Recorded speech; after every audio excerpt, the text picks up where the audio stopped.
네, 여러분 안녕하십니까. 뉴스와이드 시작하겠습니다. 지방선거 분위기가 예상보다 일찍 뜨는 것 같습니다. 두 분과 자세하게 짚어보도록 하겠습니다. 성치훈 더불어민주당 정책위 부의장, 김철현 경일대 특임교수 나오셨습니다. 어서 오십시오. 예. 먼저요, 서울시장 얘기부터 할 텐데 오세훈 시장이 연휴 내내 활발한 활동을 보였습니다. 영상을 먼저 보겠습니다.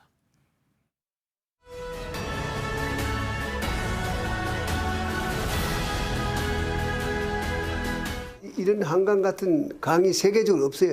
뭐 세뇌가 있다 그러지만 폭이 좁거든 그거는. 근데 이 넓은 강, 이런 강에서 운항선이 안 뜬다는 게 이상. 나도 이제 뚝섬에서 타고 저 마곡까지 한번 가보려고 그래요. 그러니까 지금은 청계천 없는 서울을 상상하기 어렵듯이 앞으로 한 2, 3년 지나면 한강 버스 없는 한강은 상상하기 어려울 거예요.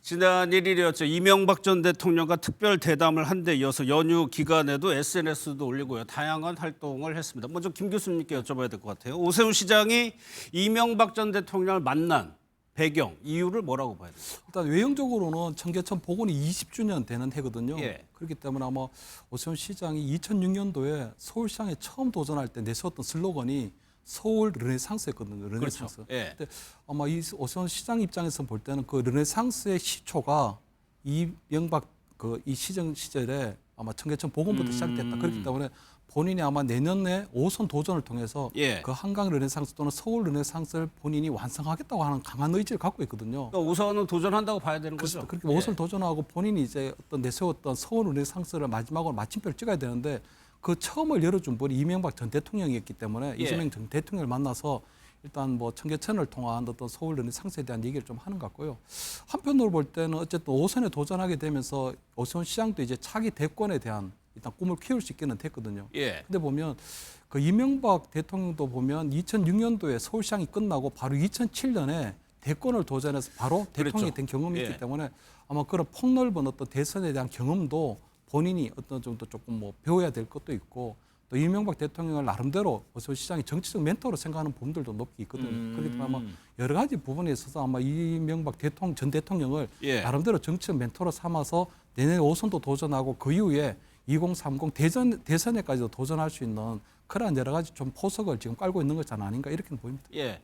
어제 올린 SNS 내용을 보면 핵심적인 내용은 이겁니다. 강북 유권자의 선택을 받았던 정치인들 통렬히 반성해야 한다라고 올렸는데 핵심적인 내용이요. 이게 성취부자입니다. 민주당 의원들을 겨냥한 겁니까? 그렇죠. 강북 국회의원들 대부분 많죠, 민주당. 민주당 의원들이기 때문에 지금 강북에 상대적으로 강남과 비교해서 아파트 가격이 낮기 때문에 예. 그런 것들이 결국 그 강북의 국회의원들이 열심히 일하지 않았기 때문이다. 그러니까 민주당 의원들 탓을 하려는 겁니다. 저희는 예. 이거 동의하기 어렵죠. 그러니까 아무래도 오세훈 시장이 내년 지방선거에서 본인들의 이 당세가 약한 강북에서도 표를 받기 위해서 유권자들로 하여금, 그러니까 강북의 유권자들로 하여금 지금 강북이 강남과 비교해서 상대적으로 저개발되고 있는 건 나는 하고 싶은데 민주당 의원들이 안 한 거다. 이런 식으로 지금 그런 맥락인가요? 책임 예. 전가하는 걸로 보이거든요. 그러니까 예. 저는 그렇게 이 노세훈 시장이 이명박 대통령을 아무리 만난다고 해도 이런 식의 이런 편가르기 예. 이런 식으로 하면 안 되거든요. 그러니까 오세훈 시장의 가장 이 부재한 것이 전 정치력이라고 봅니다. 왜냐하면 이명박 대통령 같은 경우는 아까 그 대담했잖아요. 예. 대담에서 이 에피소드를 얘기해줬던 게 청계천 이거 밀어붙일 때 사실 참여정부 때였잖아요. 노무현 대통령이 막았는데 노무현 대통령을 설득하는 과정, 즉 정치력의 사례를 보여줬거든요. 본인이 노무현 대통령이 국정 그 회의 오라고 해가지고 국무회의 가가지고 설명을 했고 거기서 노무현 대통령을 설득해서 노무현 대통령이 추진하라라고 했기 때문에 할 수 있었다라는 예. 얘기를 했기 때문에 오세훈 시장도 본인이 지금 보여줘야 되는 것은 누구 책임이다, 누구 책임이다, 민주당 탓이다 이렇게 할 것이 아니라 지금 서울 시위에도 민주당 우세잖아요.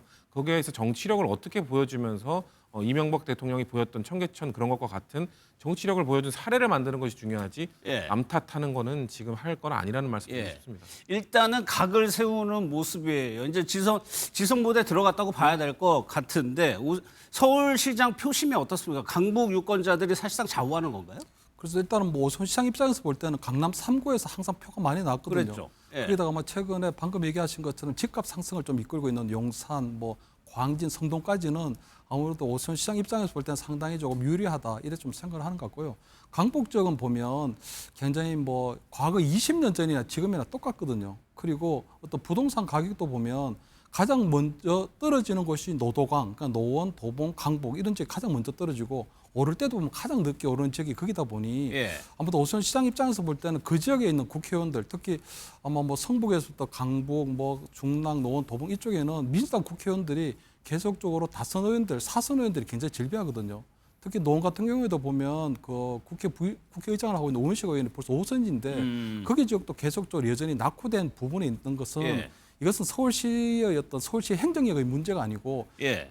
그러니까 나름대로 중량감이 있고 나름대로 선수가 높으면 그런 중진 정치인들이 국가로부터 많은 예산을 끌어와서 적어도 강북권 정도의 개발을 좀 이끌어야 되는데 그런 부분들에서 전혀 하지 못했기 때문에 예. 아마 그런 부분에 있어 정치적 책임은 민주당 출신들이 국회의원들, 다선 국회의원들 좀 지어야 되는 것이 아닌가 이렇게 좀 얘기를 하는 부분이고 결국 노세훈 시장이 민주당의 국회의원들은 제대로 강북의 어떤 발전을 이끌지는 못했지만 본인이 나름대로 강북의 여러 가지 뭐 예를 들어 뭐 도봉에도 보면 아레나 공연장도 만들고 여러 가지 부분들 지금 많이 진행하고 있는 부분이 있어서 우익 경찰서도 경전처도 그렇고 그렇기 때문에 아마 강북에는 이런 부분에 있어서는 민주당이 아니라 오세훈 시장이 한 번 더 기회를 주면 아마 그 부분이 강북에서의 나름대로 좀 발전의 청사진을 만들 수 있다 아마 이런 부분에서 아마 어필을 하는 그런 전략으로 나가 있는 것이 아닐까 그런 예. 그러고 동시에 유튜브 채널도 상당히 신경을 많이 쓴다고 하는데 뭐 유튜브라고 하면 사실 요즘은 젊은 층이라고 꼭 집어 얘기할 수도 없고 전 연령층에서 유튜브를 워낙 많이 보니까요.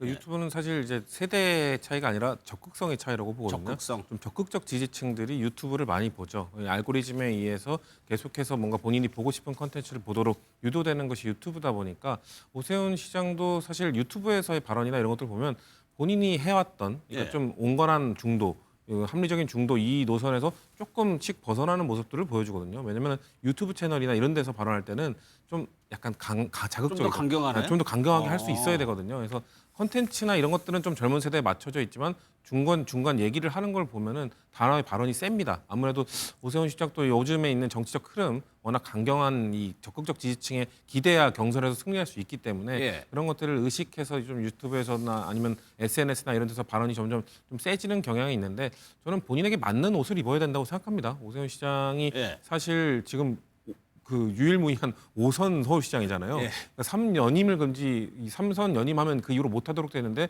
했다가 쉬었다가 다시 한 거의 찾아보기 힘든 사례이기 때문에 그런 오랜 기간 동안 했던 그러면서도 오세훈 시장이 5선까지 할 수 있었던 거는 합리적 스탠스를 쭉 취해왔기 때문인데 아무래도 내년에 제가 봤을 때는 국민의힘 내부에서도 당내 경선에 도전하는 새로운 세력들이 있을 것 같으니까 그런 차원에서 유튜브나 이런 SNS나 조금은 본인의 그 색깔과 맞지 않은 그런 것들도 좀 시도를 해보는 것 같다라는 생각이 듭니다. 예.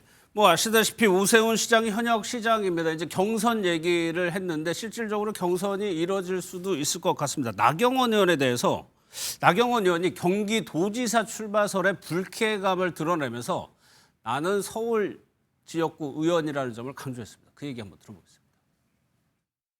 뭐 선거 나간다 안 나간다 이런 얘기 밝히신 적도 없는데 왜 서울시장의 이름이 또 나오시고 경기지사로도 좀 거론이 되고 그런 거군요.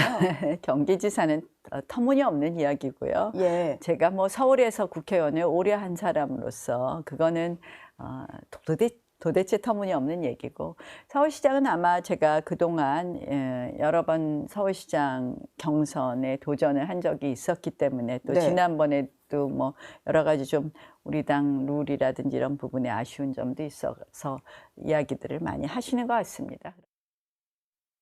김 교수님, 나경원 의원이 지방선거에 일단은 관심이 있는 것처럼 보이나요? 그래서 저는 관심이 없다고 보여요. 없다고요? 예, 왜냐하면 네. 그 나경원 의원이 2011년도에 서울시장에 선거에 출마를 했었거든요. 그랬죠. 그때 보면 아마 재선에 그 오세훈 시장이 그때 무상급지 주민 투표를 했는데 그때 그 투표함이 공개되지 않으면서 본인이 서울시장직에서 사퇴를 해버렸거든요. 예. 그렇기 때문에 2011년 10월 달에 그때 박원순 후보 대 이제 나경원 후보 아마 그때 이제 서울시장 보궐선거가 열렸는데 그때 나경원 의원이 서울시장 후보가 되고 난 다음에 중요한 것이 보면 의원직을 떼게 돼 있거든요. 그렇기 때문에 아마 그때 서울시장 선거에 나갔다가 지고 난 다음에 한 3년 정도의 정치적 야인 생활을 했었어요.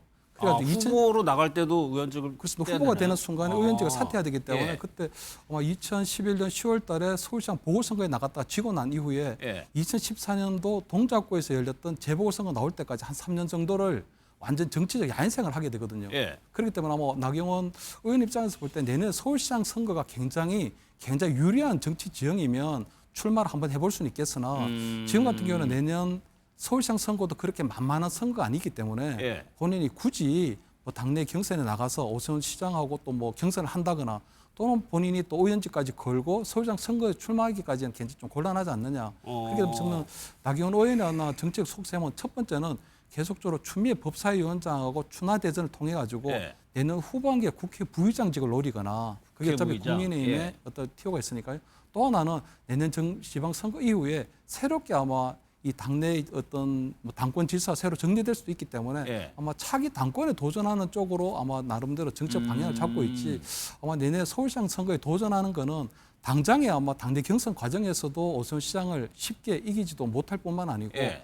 혹여나 또 이겨서 나간다고 하더라도 또 의원직을 걸고서 서울시장 선거에 나가야 되기 때문에 본인이 생각할 때는 저는 뭐 전혀 그럴 가능성이 좀 낮지 않을까, 굉장히 낮지 않을까 이렇게 전망합니다. 만약에 출마한다면 오세훈, 나경원 리턴 매치가 경선 흥행에는 도움이 될 거라고 보세요. 뭐 그럴 가능성이 높은데 저는 오세훈 시장이 그냥 그런 경선 과정 없이 그냥 사실상 조금 추대되는 형식을 좀 원한다고 보이거든요.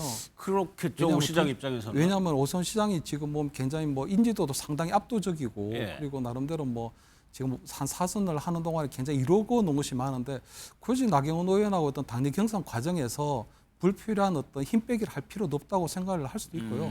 또 나경원 의원 입장에서 볼 때는 괜히 당내 경선에 나갔다가 서울시장 경선에서 만약 패배하게 되면 예. 그것은 두고두고 또 오세훈 시장에 대한 트라우마로 또 남을 수도 있는 거거든요. 예. 그렇기 때문에 저는 나경원 의원이 굳이 당내 경선에 나간다거나 이런 방식을 취하지 않고 예. 아마 중앙 정치에서 본인이 어떤 뭐 입지를 좀 더 다지거나 넓히는 쪽으로 아마 본인의 정치적 방향을 잡아 나가지 않을까 저는 그렇게 전망을 합니다. 청취인 부의장은 어떻게 전망하세요?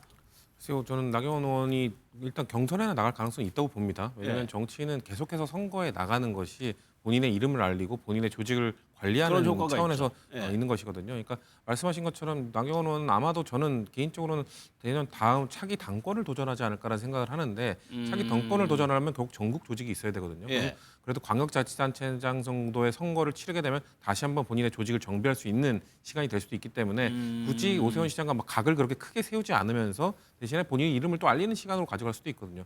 물론 뭐 경선 비용이나 이런 부분이 있겠습니다만 나경원 의원 정도의 인지도라면은 그렇게 예. 뭐 돈을 막 엄청 써가면서 선거를 굳이 치르지 않아도 되기 때문에 예. 아마도 그런 것 때문에 본인이 지금 뭐 경기도지사로 나가는 거에 대한 불쾌감, 뭐 속으로는 겉으로는 그렇게 얘기했겠습니다만 속으로는 그렇게 자꾸 언급되는 거는 정치인으로서는 당연히 환영할 일이겠죠. 본인이 추나대전으로서 경기도지사 나오는 것 아니냐. 어떻게 보면 좀 생뚱맞잖아요. 서울에서만 국회의원 한 사람이 경기도지사 나가는 건 아니야라고 했을 때 예. 화가 날 수도 있겠지만 겉으로는 그렇게 표현하지만 계속해서 이런 광역자치단체장 선거에 본인이 언급되는 것은 좋아할 거라고 생각을 하고요. 혹여 지금 만약에 앞으로는 지금 지방선거 관련 여론조사가 많이 안 나왔잖아요. 예. 근데 많이 나오는 과정 속에서 예를 들면 국민의힘 강성 지지층이 나경원 의원을 원한다. 이런 식으로 좀 지지율이 좀 변화가 보인다.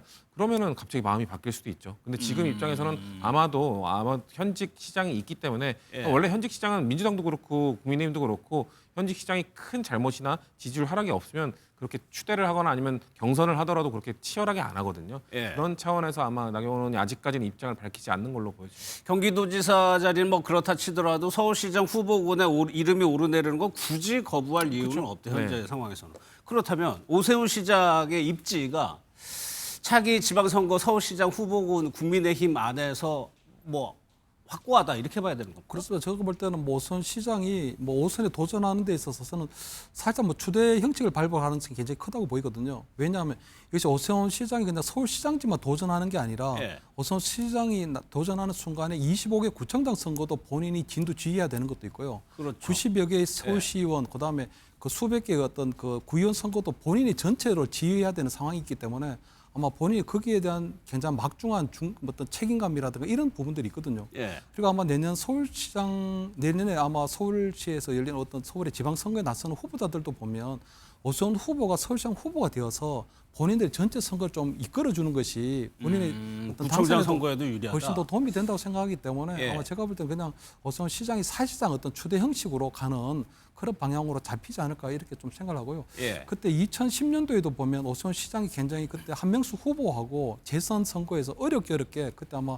당선이 됐는데 오세훈 서울시장 그때 재선에 성공했지만 25개 구청장 그리고 서울시의원 대부분이 낙선을 했거든요. 예. 그렇기 때문에 그때 본인이 굉장히 본인만 당선되고 구청장이라든가 시의원 선거를 전체를 리드하지 못한 것에 대한 엄청난 어떤 뭐 죄책감이라든가 어떤 그런 정치적 책임감을 느끼고 있었기 때문에 아마 이번에 본인이 5선에 도전하는 과정에서는 아마 본인이 추대가 되고 아마 본인이 그렇다면 본인이 아마 이번 전체 서울시 선거를 이끌어야 된다는 어떤 그런 큰 책임감으로 이끌어야 되기 때문에 아마 저는 그런 식으로 전개될 가능성이 크지 않을까 이렇게 보입니다. 현재 상황에서 국민의힘 상황은 이런데 그렇다면 이제 민주당 입장에서는 뺏어 와야 되는 자리가 서울시장 자리입니다. 특히나 지방선거의 승패를 가르는 것이 서울시이기 때문에 민주당으로서는 가져와야 되는데 지금 거론되는 후보군들의 조사가 있나요? 조사를 보면 특이한 점이 뭐냐면 그러니까 지지 후보, 여권 후보의 적합도 조사에서 없다라는 응답이 많아요. 그렇죠. 아직 두드러진 후보가 없다는 예. 겁니다. 근데 이거는 지방선거 서울시장 후보 경선이 본격화되고 아마 출마 선언이 이어지면 이 없다라는 그 지표는 아마 낮아질 거라고 보는데요. 예. 아마 지지층이나 이런 분들은 서울시장의 위치를 그렇게 보시는 것 같아요. 이 지난 대선을 떠올려 보면 이명박 후보 이재명 후보와 윤석열 후보가 붙었을 때도 한 0.78%였는데 서울에서는 한 5% 차이로 졌거든요. 예. 그리고 이번에 이재명 대통령이 당선될 때도 전체 득표에 비해서 서울이 약간 격차가 적었습니다. 서울이 아무래도 민주당에 대한 지지가 그렇게 높지 않은 상황이거든요.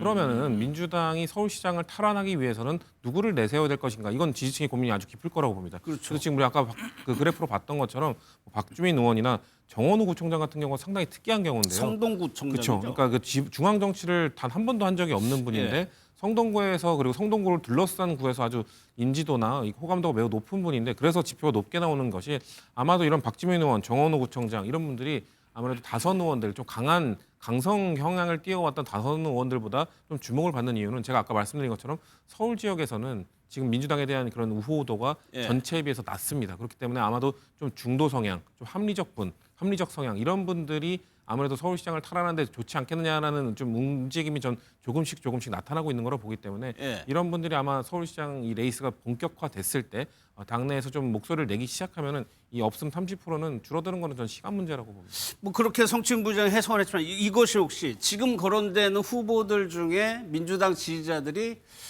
이길 만한 후보가 없어 보인다, 마음에 안 든다 이런 뜻도 내포돼 있지 않아요? 왜냐하면 지금 이전까지 서울시장 선거에 나왔던 분들이나 했던 그 중량급 인물들이 지금 사실 안 보이는 건 예. 사실이거든요. 왜냐하면 이재명 대통령이 당을 운영을 하면서 뭔가 서울시장급 뭔가 이 넥스트 이재명이라고 할 만한 사람들이 두드러지게 나온 적이 없거든요. 이제는 민주당이 그냥 준비를 해야 되는 상황입니다. 아마도 예. 이번에 서울시장 후보가 되면 그리고 아마 우리가 뒤에 다룰 경기도지사 후보가 되면 아마 차기 후보군으로 치고 올라올 거기 때문에 예. 지지층 입장에서는 지금 마음에 드는 사람이 없다가 아니라 누구를 다음 주자로 해야 될까에 대한 고민이 지금 깊은 거죠. 그래서 본격 레이스에 들어가면 아마 선택을 하기 시작할 겁니다. 아직까지는 진짜 누구를 2인자로 내세워야 되지, 누구를 차기 주자로 내세워야 되지 이 고민이 깊은 건데 이 선택을 하기 시작하면은 이 후보군들 중에서도 치고 올라온 분들 충분히 있을 거라고 있다. 봅니다. 네. 예. 그런데 일각에서 좀 경쟁력이 떨어지는 거 아니냐는 얘기가 나오다 보니까 김민석 총리와 강훈식 비서실장의 차출설이 뭐 나오고 있죠. 그 얘기 한번 들어보도록 하겠습니다. 자, 총리 내년 지방선거에 출마하십니까? 내년 지방선거에 출마하십니까?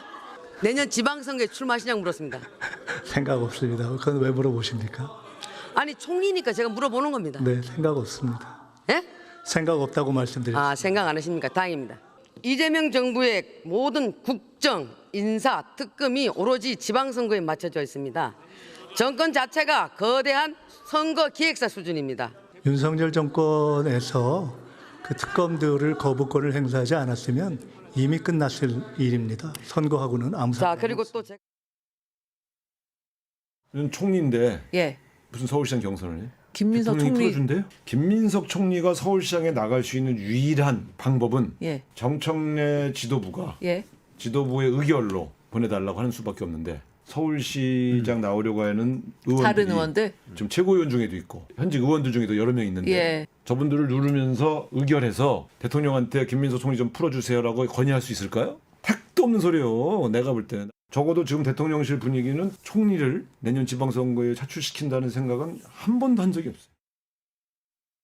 우상호 정무수석의 말이어서 뭐 신빙성과 해석에 대해서 신빙성이 높아 보이긴 한데, 그러니까 우상호 수석의 얘기는 김민석 총리가 지금 나갈 수 있는 방법, 그런 과정을 거칠 수가 없다는 얘기거든요. 그렇습니다. 왜냐하면은 지금 아마 그 김인석 총리 같은 경우는 인사청문회 과정에서도 어떤 재산 형성 과정에 대한 어떤 국민적 의혹이 좀 있었거든요. 예. 근데도 불구하고 우격 따짐으로 사실은 뭐 총리는 임명이 됐지만 그래도 국민의 눈높이에 높지 않았다는 부분이 있고요.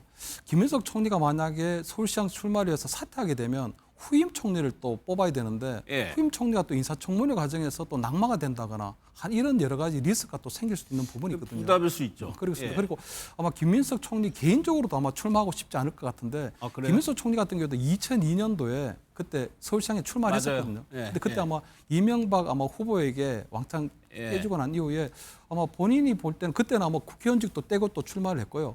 그 후에 아마 선급 위반으로 해서 한 10년 정도의 정치적 야인 생활을 하기 때문에 아마 김민석 후보도 다시 아마 서울시장 출마하라 그러면 아마 손사래를 먼저 칠 만큼 아마 트라우마가 있다 생각하기 때문에 저는 김민석 총리 후보는 굉장히 좀 어렵다고 보고 단지 저는 가장 유망한 후보는 저는 강훈식 비서실장이 좀 숨어 있다고 보이거든요. 그러면 강훈식 비서실장은 지금 방금 우상호 수석이 얘기한 그런 절차적인 문제가 절차적인 문제도 전혀 없는 없고, 건가요? 예, 그렇습니다. 절차적인 비서실장이 언제든지 교체하면 되니까요. 예. 거기다가 아마 최근에 그 관세 협상도 그렇고 이재명 대통령의 어떤 미국 방문 과정에서도 또 강훈식 비서실장이 가서 모종 역할도 하고 그렇기 때문에 상당히 조금 인지도가 좀 올라간 부분이 있거든요. 예. 거기다가 아마 충남이긴 하지만 3선을 했고 가장 큰 장점은 보니까 젊다는 거하고 조금 신선하다는 이미지가 좀 있거든요. 어떻게 보면 오선 시장이 가지고 있는 가장 큰 장점은 4선을 했다는 그 상당히 풍부한 어떤 행정 경험하고 예. 그리고 그 잘생겼다는 그 미남 이미지가 있는 거거든요. 미남 이미지가 있는데 아마 그런 부분에 있어서 보면 강훈식 비서실장하고 지금 아, 민주당이 거기에 대항할 수 있다. 거기에 거론되고 있는 민주당 예. 후보들하고 지금 제가 볼 때 강훈식 비서실장하고 어떤 밸런스 게임을 해보면 예. 강훈식 대 박주민, 강훈식이잖아요. 또 강훈식 대 서영교 이러면 강훈식이기 때문에 저는 강훈식 실장이 생각보다 앞으로 굉장히 어떤 이재명 대통령의 복심이라고 하는 예. 그런 정치적 어떤 후원이라든가 어떤 후광을 가지고 아마 앞으로 한 12월 달까지 계속적으로 어떤 정치적 존재감을 키워나갈 가능성이 크다. 그렇다면 내년 초가 되면 아마 강훈식 비서실장 정도가 돼야 예. 아마 뭐 오세훈 시장의 어떤 대항마가 되지 않겠나 하는 그런 어떤 민주당 내의 어떤 여론도 좀 형성이 되지 않을까 이런 생각이 예. 되거든요. 현재 거론되고 있는 후보들로는 제가 볼 때 강훈식 비서실장을 아마 당내 형성 과정에서 어떻게 이겨내기에는 상당히 어떤 정치적 중량감이나 인지도에서 상당히 낮기 때문에 저는 강훈식 실장이 앞으로 굉장히 좀 어떤 뭐 올라갈 가능성이 좀 예. 있지 않을까 이렇게 보입니다. 아니 근데 강훈식 실장을 차출한다 하더라도 우상호 수석이 얘기하는 그 과정을 똑같이 거쳐야 되는 거 아닌가요? 이분들 다 주저앉히면서 강훈식 실장을 내보내 달라라고 의결해서 요청을 해야 갈 수 있는 거 아닌가요? 똑같이. 그렇죠. 그러니까 쉽지 않겠다라는 말씀을 드리는 게 대통령실이나 아니면 김민석 국무총리나 강훈식 비서실장이나 본인이 나가겠다는 의지를 표명할 수 없습니다. 그런 상황 속에서 정청래 대표가 당내 다양한 후보군을 제치고 이 사람을 차출해 주십시오라고 하려면 예. 여론조사를 돌렸을 때 각종 여론조사에서 그 사람 아니면 이길 수가 없다는 지표가 나와야 돼요. 아, 월등한 지표. 그렇죠. 그 사람 아니면은 뭐 오세훈 시장이 됐든 뭐 나경원 의원이 누가 될지는 알 수는 없습니다만 국민의힘 후보군과 돌려보니 지금 나와 있는 후보군도 아무도 못 이기는데 지금 대통령실 안에 있는 이 사람만 이길 수 있다. 그렇게 되면은 당내 인사들도 인정을 하겠죠. 명분이 생기는 거죠. 근데 그러기 위해서는 사실 나가겠다는 의지를 표명을 해야 되는데 예. 근데 그걸 못 하잖아요. 그렇기 때문에 적극적으로 지지층으로 하여금 지지자들로 하여금 국민들로 하여금 아, 이 사람 나올 수도 있겠네. 그러면은 여론조사 할 때 이 사람 나 응답해야겠다. 이걸 말을 못 하는 거예요. 왜냐하면 그 사람들은 지금 유상호 수석처럼 택도 없다. 지금 나는 네. 대통령을 보좌해야 된다. 안 나가겠다라고 말을 하고 있기 때문에 지지자들 입장에선 국민들 지금은 입장에선 그렇게 얘기를 해야 되죠. 근데 그렇죠. 그러니까 네. 여론조사의 그런 지표로 그럼 치고 올라갈 수가 없다는 거죠. 치고 올라가야 유일하게 정청래 대표가 이렇게 요청할 명분이 생기는 건데 그 명분으로 가는 길이 사실상 너무 어렵다는 거죠. 사실 언론사나 이런 데서 조금 있으면 뭐 조금씩 넣고 할 수도 돌릴 있는데 있을 것 같은데. 근데 아까 말씀하셨듯이 강훈식 비서실장 같은 경우는 충남에서 국회의원을 하셨던 분이기 때문에 예. 아마 서울 유권자들에게는 아직까지는 비서실장이지만 아직까지는 낯선 이미지일 수도 있고 그렇기 때문에 그런 것들이 과연 치고 나올 정도의 높은 인지도나 높은 지지를 받고 있는가 아직까지는 아니라고 보거든요. 그렇기 때문에 그리고 당 지지층 중에서는 그래도 그분들은 지금 이재명 대통령과 발을 맞춰서 아, 그래도 집권 1년차 정도는 안정적으로 운영해야 되는 것 아니야? 아, 계속 해야 된다. 이런 의견들을 갖고 계신 분들도 일부 있기 때문에 예. 그런 것들 다 돌파해서 유일한 후보로 등극하기가 상당히 어려울 겁니다. 근데 성칠 부회장이 얘기한 것처럼 여론이 중요하죠. 만약에 네, 네. 여론조사를 계속적으로 했는데 오세훈 시장에게 이제 후보들을 넣어봤을 때 지는 걸로 나오게 된다면 민주당 입장에서는 서울시장 반드시 가져와야 되는 거잖아요. 그럼 당에서도 아마 이 후보군은 못 이긴다 그러면은 뭐 총리가 됐든 비서실장이 됐든 그분들로 여론조사를 돌려보겠죠. 예. 돌려보면서 충분히 가능성이 있다. 지금 아직까지 출마 선언이나 이런 것들 의지 표명 안 했기 때문에 이 정도 수치이지만 의지 표명하면 아마 그래도 컨벤션 효과는 좀 치고 올라가는 효과가 있기 때문에 당에서 아마 그런 걸 판단을 할 거라고 보는데요. 예. 글쎄요, 일단 지금 아까 말씀드린 것처럼 당내 후보군에 대한 당 지지층의 아직 판단도 이루어지지 않았거든요. 예. 그렇기 때문에 제가 봤을 때 한 몇 달 좀 지나야 이제 사실 이런 시사 프로에서도 지방선거를 다루기 시작했잖아요. 좀 빠르긴 하죠. 예, 아닙니다. 빠른 게 아닙니다. 이제 다루기 시작하는 게 유권자들도 이제 슬슬 선택할 때가 되고 있거든요. 아, 지금? 예, 그렇기 때문에 저는 아마 몇 달 안에 이런 분위기가 좀 무르익고 하면은 민주당 후보군이 정말 해볼 만한지 아니면 좀 차출을 해야 되는지 그런 분위기가 몇 달 안에 좀 결정될 거라고 봅니다. 아니 민주당 입장에서 만약에 이제 상상을 해보면 지방선거 결과가 딱 나왔어요. 근데 서울시장 자리를 갖고 오느냐 아니면 뺏기느냐에 따라서 언론들이 아마 제목의 헤드라인을 결정을 할 수도 있을 정도로 중요한 자리거든요. 그렇죠. 뭐 서울시장이. 서울 탈환 실패 뭐 이런 게 나오겠죠. 예. 왜냐면은 서울시장 후보는 서울시장 선거만 하는 게 아니라 사실 지방선거 전체를 좀 치르는 얼굴 같은 존재이기 그렇죠. 때문에 거기에 선거에서 좀 이겨야 된다. 과거에 민주당도 저 지방선거 전체에선 이겨도 서울시장 선거를 지면은 뭔가 좀 찝찝한 기분이 있는 아무래도 상징적인 곳이기 때문에 그리고 예산도 어마어마하고요. 그리고 예. 아까 말씀드린 것처럼 민주당에서는 이제 차기 후보군을 많이 키워야 되는데 예. 근데 서울시장이 사실 물론 대선 대통령으로 가는 뭐 지름길이라는 얘기를 많이 하잖아요. 서울시장을 거쳐 대통령 된 사람은 이명박 대통령이 유일하긴 합니다만 그래도 대선 후보급으로 바로 올라갈 수 있는 배출을 한 거니까. 그렇죠. 그 자리이기 예. 때문에 아마도 당에서는 꼭 서울시장을 탈환을 하겠다는 목표를 갖고 있을 겁니다. 그런 맥락에서 보면은 이재명 대통령 경기도지사 출신이죠. 경기도지사 자리도 물밑에서 치열하게 움직이는 것 같습니다. 일단 얘기를 한번 들어보도록 하겠습니다.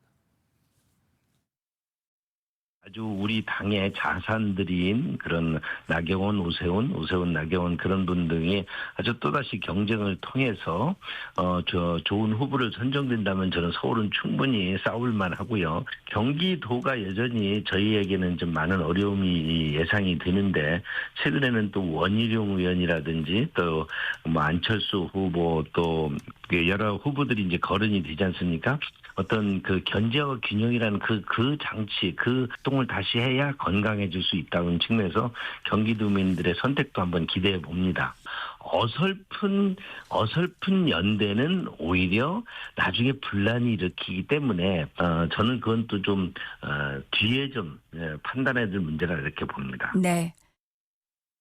그러니까 경기도지사는 여야 입장이 바뀐 겁니다. 국민의힘이 뺏어 와야 되는 건데 여러 후보군들이 지금 거론이 되고 있는데 저는 가장 주목되는 인물이 김문수 전 장관 얘기가 있어요. 그러니까 저는 아마 김문수 전 후보는 보면 대구시장 경북지사 후보로도 또 거론되고 이랬었거든요. 예. 그때 아마 이철우 지사가 와병 중이었을 때 그런 얘기가 나왔는데 지금 보면 아마 김문수 후보 같은 경우에는 경기도지사를 2번 했기 때문에 그렇죠. 지금 굉장히 어려운 경기도지사 선거를 그래도 김문수 후보를 내세우면 되지 않겠냐 하는데 사실 김문수 후보 같은 경우는 더 이상 이제 경기도민에 대한 어떤 경기도의 어떤 유권자에 대한 소구력은 좀 없다고 보이거든요. 예. 적어도 김동연 현 지사하고 경쟁력이 있는 후보가 돼야 되는데 그런 부분에 좀 경쟁력이 좀 낮다고 보고요.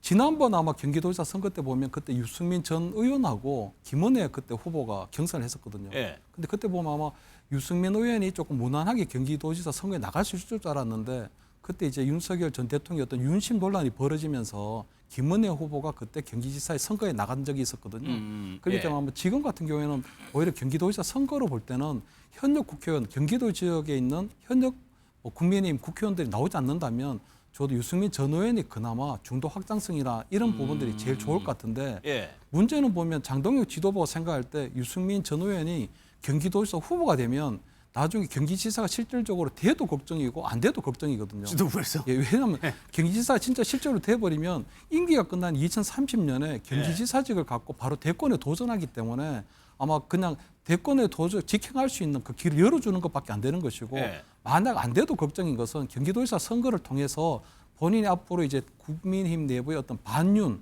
어떤 개혁 세력의 구심점 역할을 또 할 수 있게 되는 거거든요. 그렇기 때문에 아마 장동혁 아마 지도부 체제에서 볼 때는 유승민은 어떻게든지 조금 배제하려고 하다 보니까 예. 도저히 안 되면 김문수 후보라도 끌고 와서 모셔와서 경기도지사 선거를 내보내야 되지 않겠느냐. 어차피 뭐 경기도 지역에 있는 김은혜 의원이라든가 뭐 안철수 의원이나 이런 예. 분들은 도저히 경기지사를 선거를 나갈 생각이 없다면 그나마 유승민 의원에게 이 기회가 가는 것보다는 예. 김원수 후보를 먼저 한번 에드볼로는 한번 띄워보는 그런 수준의 이야기를 좀 아니 전개하고 근데 있는 그 대선 후보를 했다가 광역단체장 하신 분이 홍준표 시장이 한 분 있죠. 예. 그런데 거기는 대구 TK이니까 그렇다 치더라도 경기도는 지형이 다르잖아요. 그렇습니다. 그렇기 때문에 아마 김문수 후보 입장에서 볼 때는 본인이 서울시장 선거도 나왔었거든요. 지난번에. 지난 선거 때는 예. 서울시장 선거도 나왔었고 이번에 다시 또 경기도지사 가야 되는데 본인 입장에서 볼 때는 아마 그거는 도저히 받아들이기 힘들고 아마 대선 후보도 했고 또 이번에 당권 도전했지만 실패했지만 예. 다음에 아마 지방선거위에 새로운 어떤 정치적 방향을 찾는 방향으로 가신지 예. 아마 제가 볼 때 경기지사 선거 나가서 버리는 카드에 본인의 어떤 희생양의 어떤 그런 정치 뭐 구도판에 뛰어들 가능성이 굉장히 좀 낮지 않을까 저는 이렇게 보입니다. 민주당 상황을 보면은 앞서 서울시장 상황과 이제 바꿔서 생각하시면 되는데요.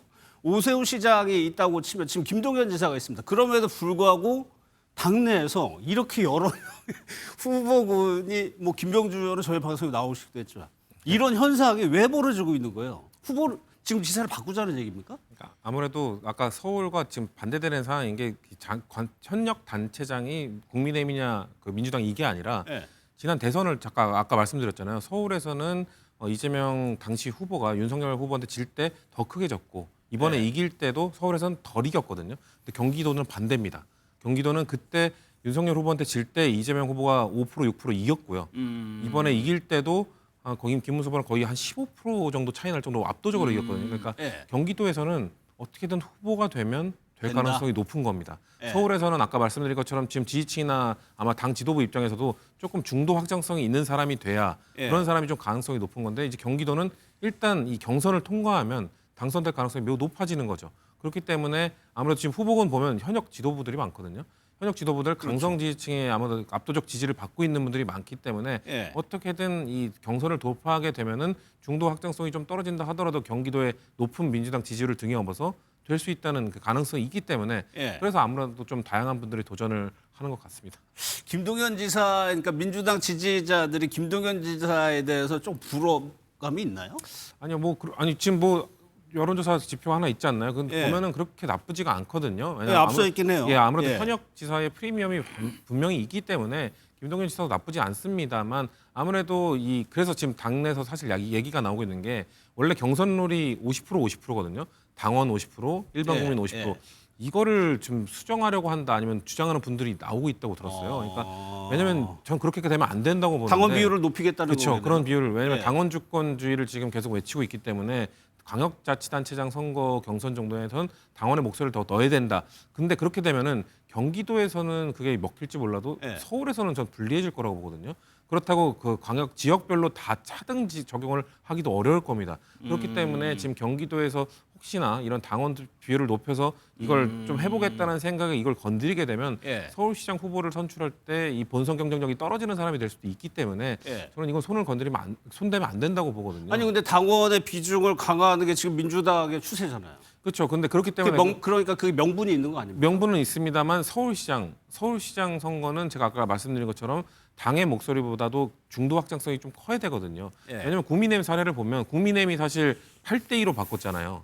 그러니까 당원의 80%, 일반 여론조사 20%로 바꾼 다음에 지금 국민의힘 어떻습니까? 사실 장동혁 대표도 강성 지지층의 목소리에 계속 끌려갈 수밖에 없게 되는 그러면서 중도 확장성을 높이지 못하는 그런 모습들을 보이고 있기 때문에 예. 저는 만약에 이걸 손대게 되면 서울시장 탈환 이거 쉽지 않아지기 때문에 지금 아무리 당원 주권주의, 당원의 목소리를 좀 더 수렴하는 쪽으로 간다고 하더라도 서울시장 경선 룰, 이번 내년 지방선거 경선 룰은 최대한 건드리지 않는 곳, 최대한 일반 국민들의 좀 여론도 반영할 수 있는 룰을 유지해야 된다고 생각합니다. 알겠습니다. 아무튼 서울시장에 비해서 지금 현직 경기도지사가 있는 민주당에서 후보군들이 이렇게 많이 좀 거론되고 있고 실제로 면에서 뛰고 있는 상황이기도 하고요. 알겠습니다.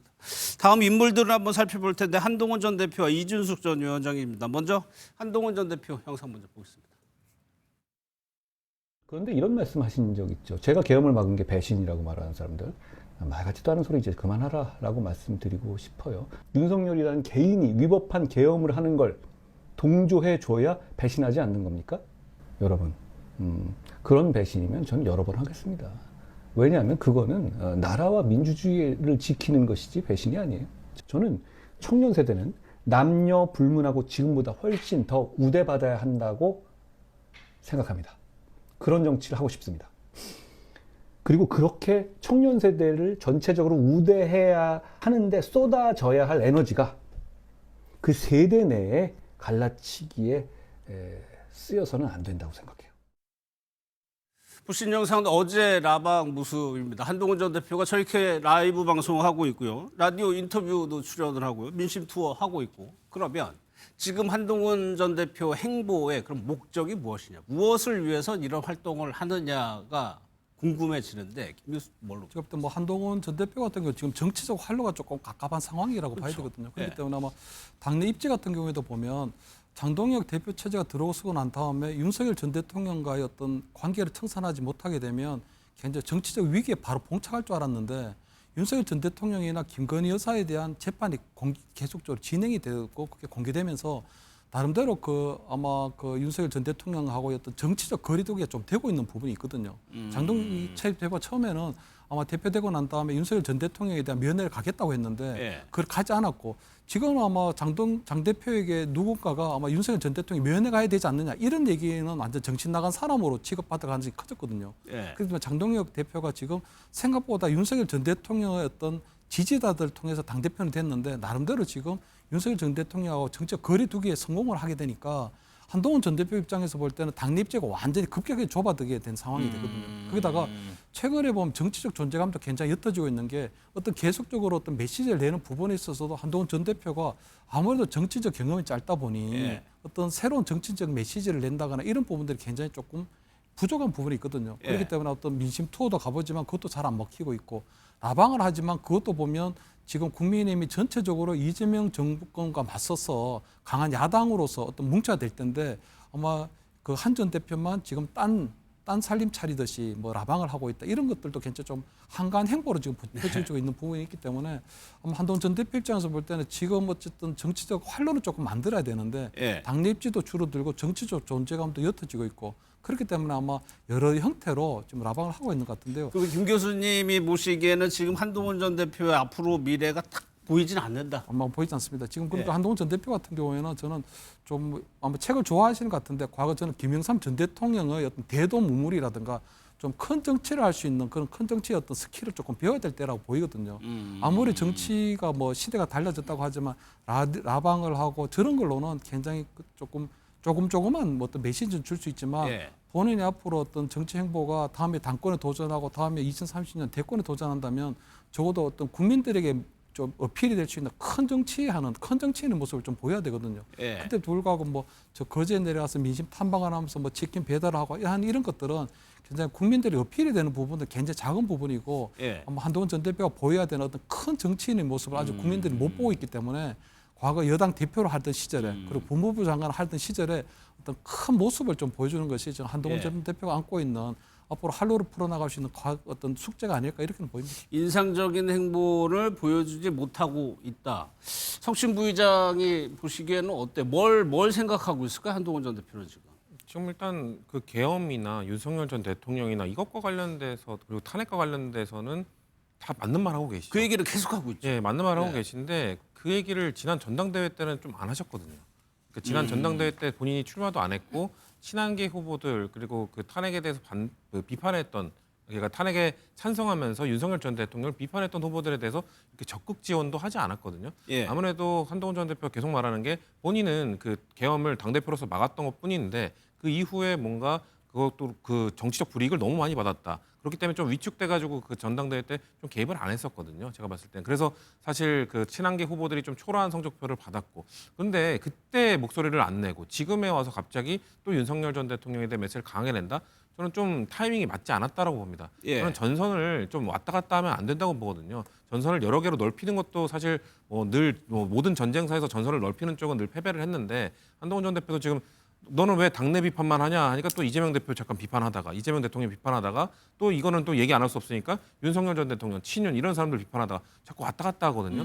저는 당내에서 싸울 거면 완벽하게 계속해서 이 친윤 세력들 여전히 윤석열 전 대통령과 거리두기 못하고 있는 그 사람들과 그 싸움에 집중을 하게 되면은 국민의힘에 등 돌린 보수 지지층도 있거든요. 예. 그 사람들도 아 끝까지 싸우려나 보다, 끝까지 뭔가 해볼 만한가 보다. 그러면은 지지를 보내줄 겁니다. 지금 한동훈 전 대표가 갖고 있는 팬덤 갖고는 못 이깁니다. 중도층에 있는 보수, 등 돌린 보수의 힘을 얻어야 되는데 자꾸 갈짓자 행보를 하면서 여기서 싸웠다가 민주당과 싸웠다가 여기서 싸웠다 이런 식으로 하는 것보다는 저는 예. 당내 그 거리두기 윤석열 전 대통령과 여전히 거리두기 못하는 그 세력과의 싸움에 좀 집중을 하는 것이 필요하지 않을까. 저는 개인적으로 그렇게 생각합니다. 두 분이 뭐 의견이 어느 정도 뭐 일치되는 것 같아요. 한동훈 대표에 대해서는. 그리고요. 이진숙 전 방통위원장 얘기를 할 텐데 연휴 시작 전에 체포돼서 연휴 기간 내에 풀려냈죠. 연휴 기간 내내 아마 가장 뉴스에 많이 오르내린 인물인 것 같기도 합니다. 영상을 좀 보겠습니다. 전쟁입니다. 이 말을 한 여성이 떠오르네요. 이재명이 시켰습니까? 정청래가 시켰습니까? 아니면 개딸들이 시켰습니까? 방송통신위원회라는 기관 하나 없애는 것도 모자라서 이제 저 이진숙한테 이렇게 수갑을 채우는 겁니까? 10월 2일에 저와 함께 체포 이렇게 수갑을 차고 체포 구금된 것은 대한민국의 자유민주주의라고 생각합니다. 이것이 이재명 대통령이 말한 국민 주권 국가입니까? 저를 체포하고 구금하는 데는 국민도 없었고 주권도 없었습니다. 경찰의 사실상 폭력적인 행태를 접하고 보니까 일반 시민들은 과연 어떨까 그런 생각이 들고요. 김철원 교수님께 여쭤볼게요. 연휴 기간에 정리가 됐어요. 이제 결과 정치적인 득실을 한번 따져볼 텐데 이진숙 전 위원장에게 유리하게 됐다는 의견이 많더라고요. 그럼요. 제가 예. 이준석 전 위원장 같은 경우에는 완전히 정치적 존재가 뭐 엄청나게 커졌거든요. 이 사건 계기로. 네, 그렇습니다. 그 이준숙 그 위원장이 보면 대구 출신인데 이번에 고향 대구로 가보니까 정말 이준숙에 대한 관심이 엄청나게 높아졌더라고요. 누가 대구로? 대구 제가 대구를 가보니까 김 교수님이? 고향이 대구니까 아. 가보니까 진짜 대구에서도 이준숙에 대한 관심이 엄청나게 높아졌더라고요. 아, 그래요? 그렇기 때문에 대충 하는 말이 좀 해도 너무한다. 그러니까 이준숙 위원장이 어쨌든 정부조직법 바꿔가지고 네. 장관직에서 쫓아낸 것도 모자라서 그 다음날 바로 수갑을 채워가지고 어떻게 구속을 체포를 하냐. 예. 이런 부분들이 굉장히 좀 어필이 된 부분이 있었거든요. 그렇기 때문에 아마 이준숙 위원장에 대한 굉장히 관심이 높고 또 정치 보복이라는 얘기도 좀 많이 나왔고. 근데 이준숙 위원장이 그러면 대구시장에 내년에 나오는 거 어떠냐. 이 부분에 있어서 좀 견해가 많이 갈리더라고요. 왜냐하면 대구에서는 아직까지는 가부장적 그런 문화가 좀 남아있거든요. 그렇기 때문에 대구시장이 여성이 온다는 부분에 대한 어떤 어른들이 좀 거부감이 좀 있고 예. 두 번째 이준석 위원장이 만약에 대구시장에 출마해서 대구시장이 진짜 되면 예. 아마 현 정권이 굉장히 밑보여 있는데 미온털이 박혀 있는데 그러면 국고 지원이라든가 여러 가지 예산에 있어서 불이익을 받을 것이 아니냐.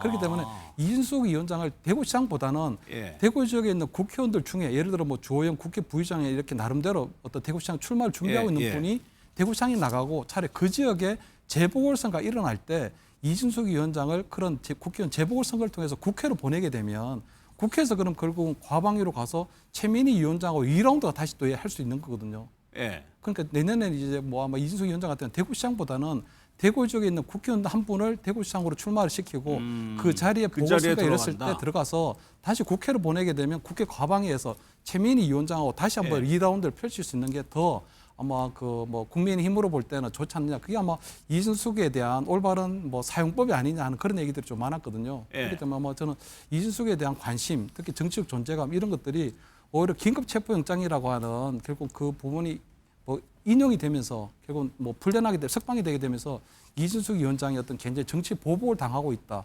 그리고 어떤 이재명 정권으로부터 핍박받는 어떤 뭐 투사 뭐 이런 예. 이미지가 굉장히 강해지면서 이준숙 위원장이 굉장히 정치적으로 뭐 득이 굉장히 커졌다 이렇게는 보입니다. 일단은 정치적 위상은 상당히 높아졌지만 대구시장 후보군까지 올라가기에는 아직까지는 아닌 것 같다는 게 김 교수님의 의견인데 성심이 그러면 경찰은 네. 글쎄요 저희가 이제 체포 속보를 저희 시간대 그거를 맞아. 네, 했죠. 그렇죠. 네. 그러면서 좀 의아했죠. 성취인 네, 부장도 왜 체포를 했을까에 대한 그렇죠. 그게 네. 결과적으로 체포 적시에서 인용이 되면서 풀려났단 말이에요. 그러니까 뭐 그 인용을 해줄 때도 뭐 체포의 적법성에 문제가 없다라고 얘기하면서도 예. 인신구속을 할 때는 신중하게 접근해야 되고 그 체포한 이후에 조사가 충분히 이루어졌다. 그렇기 때문에 풀어줘라 이거였거든요. 근데 지금 사실 당내에서도 이거 경찰에 대해 좀 과하지 않았냐.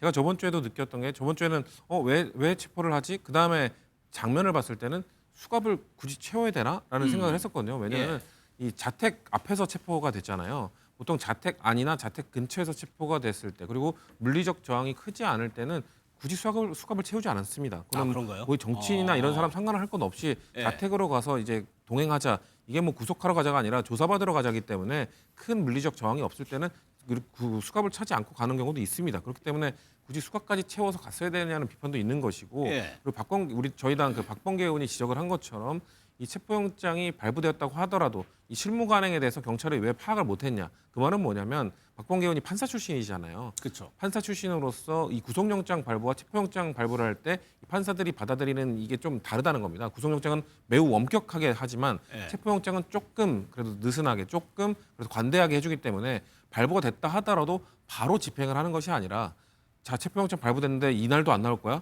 이게 날 안 나오면은 정말 우리 체포영장 집행할 거야. 이런 식으로 한 번 더 압박을 했었어야 명분이 생기는 건데 10월 1일 날 신청해서 발부되자마자 바로 체포를 집행했다는 것. 예. 그리고 연휴를 앞두고 했다는 것. 그렇죠. 아무리 저는 적법성에 문제가 없었다 하더라도 예. 법적 절차적 문제가 없다 하더라도 그것이 적절했느냐는 또 다른 차원의 문제거든요. 그러니까 정무적 판단을 그쵸. 했을 때 그렇죠. 예. 정무적 판 국민들 입장에서도 저는 보수 중도층 입장에서 그리고 진보 진영 일부의 입장에서도 굳이 추석 전에 수갑 채우는 모습을 보여줬어야 됐나 이런 얘기 할 수 있거든요. 이준석 위원장 수사 계속 안 받으러 가고 조사 안 받으러 가고 잘못된 거지 하라고 생각하는 분들도 이렇게까지 했어야 되나라는 생각을 하실 수 있는 장면이었기 때문에 예. 그런 부분들을 지적하는 거죠. 근데 그럼에도 불구하고 이준석 전 위원장은 그거를 민주당이 기획했다. 이재명 대통령이 이재명 정부가 기획했다고 말하는데 예. 근데 이게 말이 안 되는 게 그러기 위해서는 경찰, 검찰, 법원 이 세 기관을 모두 컨트롤할 수 있어야 됩니다. 예. 그래야 경찰이 요청하고 검찰이 청구해서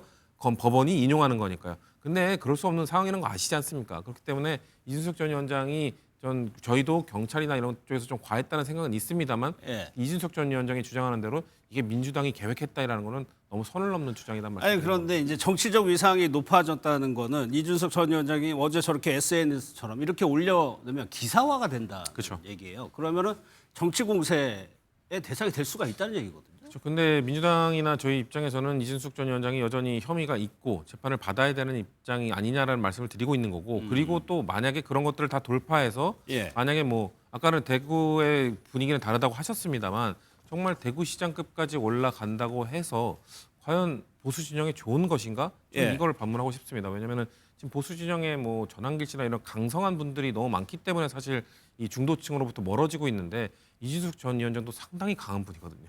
이런 분이 국민의힘 그런 의미도 있겠죠. 보수 진영의 유력 정치인이 된다? 그러면은 그래도 중도 확장성을 좀 바라고 있는 보수 지도부 안에서는 예. 고민이 많이 될 겁니다. 이 부분만 한번 여쭤볼게요. 지도부 입장에서는 가운데로 지금 나가려고 하고 있는데 아주 강경한 보수 인사를 원내든 아니면 지방선거든 하는 게 좀 부담이 될 수 있나요? 그래서 저는 장동혁 대표 체제에서는 저는 오히려 이준석 카드가 훨씬 더 장동혁 체제가 지금 지향하고 있는 부분, 특히 예. 이재명 정권과 맞서 싸워야 되는 어떤 보면은 뭐 보수 연대를 해야 되는 과정에서 볼 때는 이준석 카드가 더 요긴하게 쓰인다고 보이거든요. 그렇기 때문에 저는 제가 장동혁 대표의 아마 정부팀이라면 이준석 카드를 그럼 지금 보면은 그 선출직 최고위원도 있지만 임명직 최고위원도 있거든요. 그렇지만 장동혁 대표가 임명할 수 있는 임명직 최고위원으로 이준석을 바로 끌어들일 수도 있고요.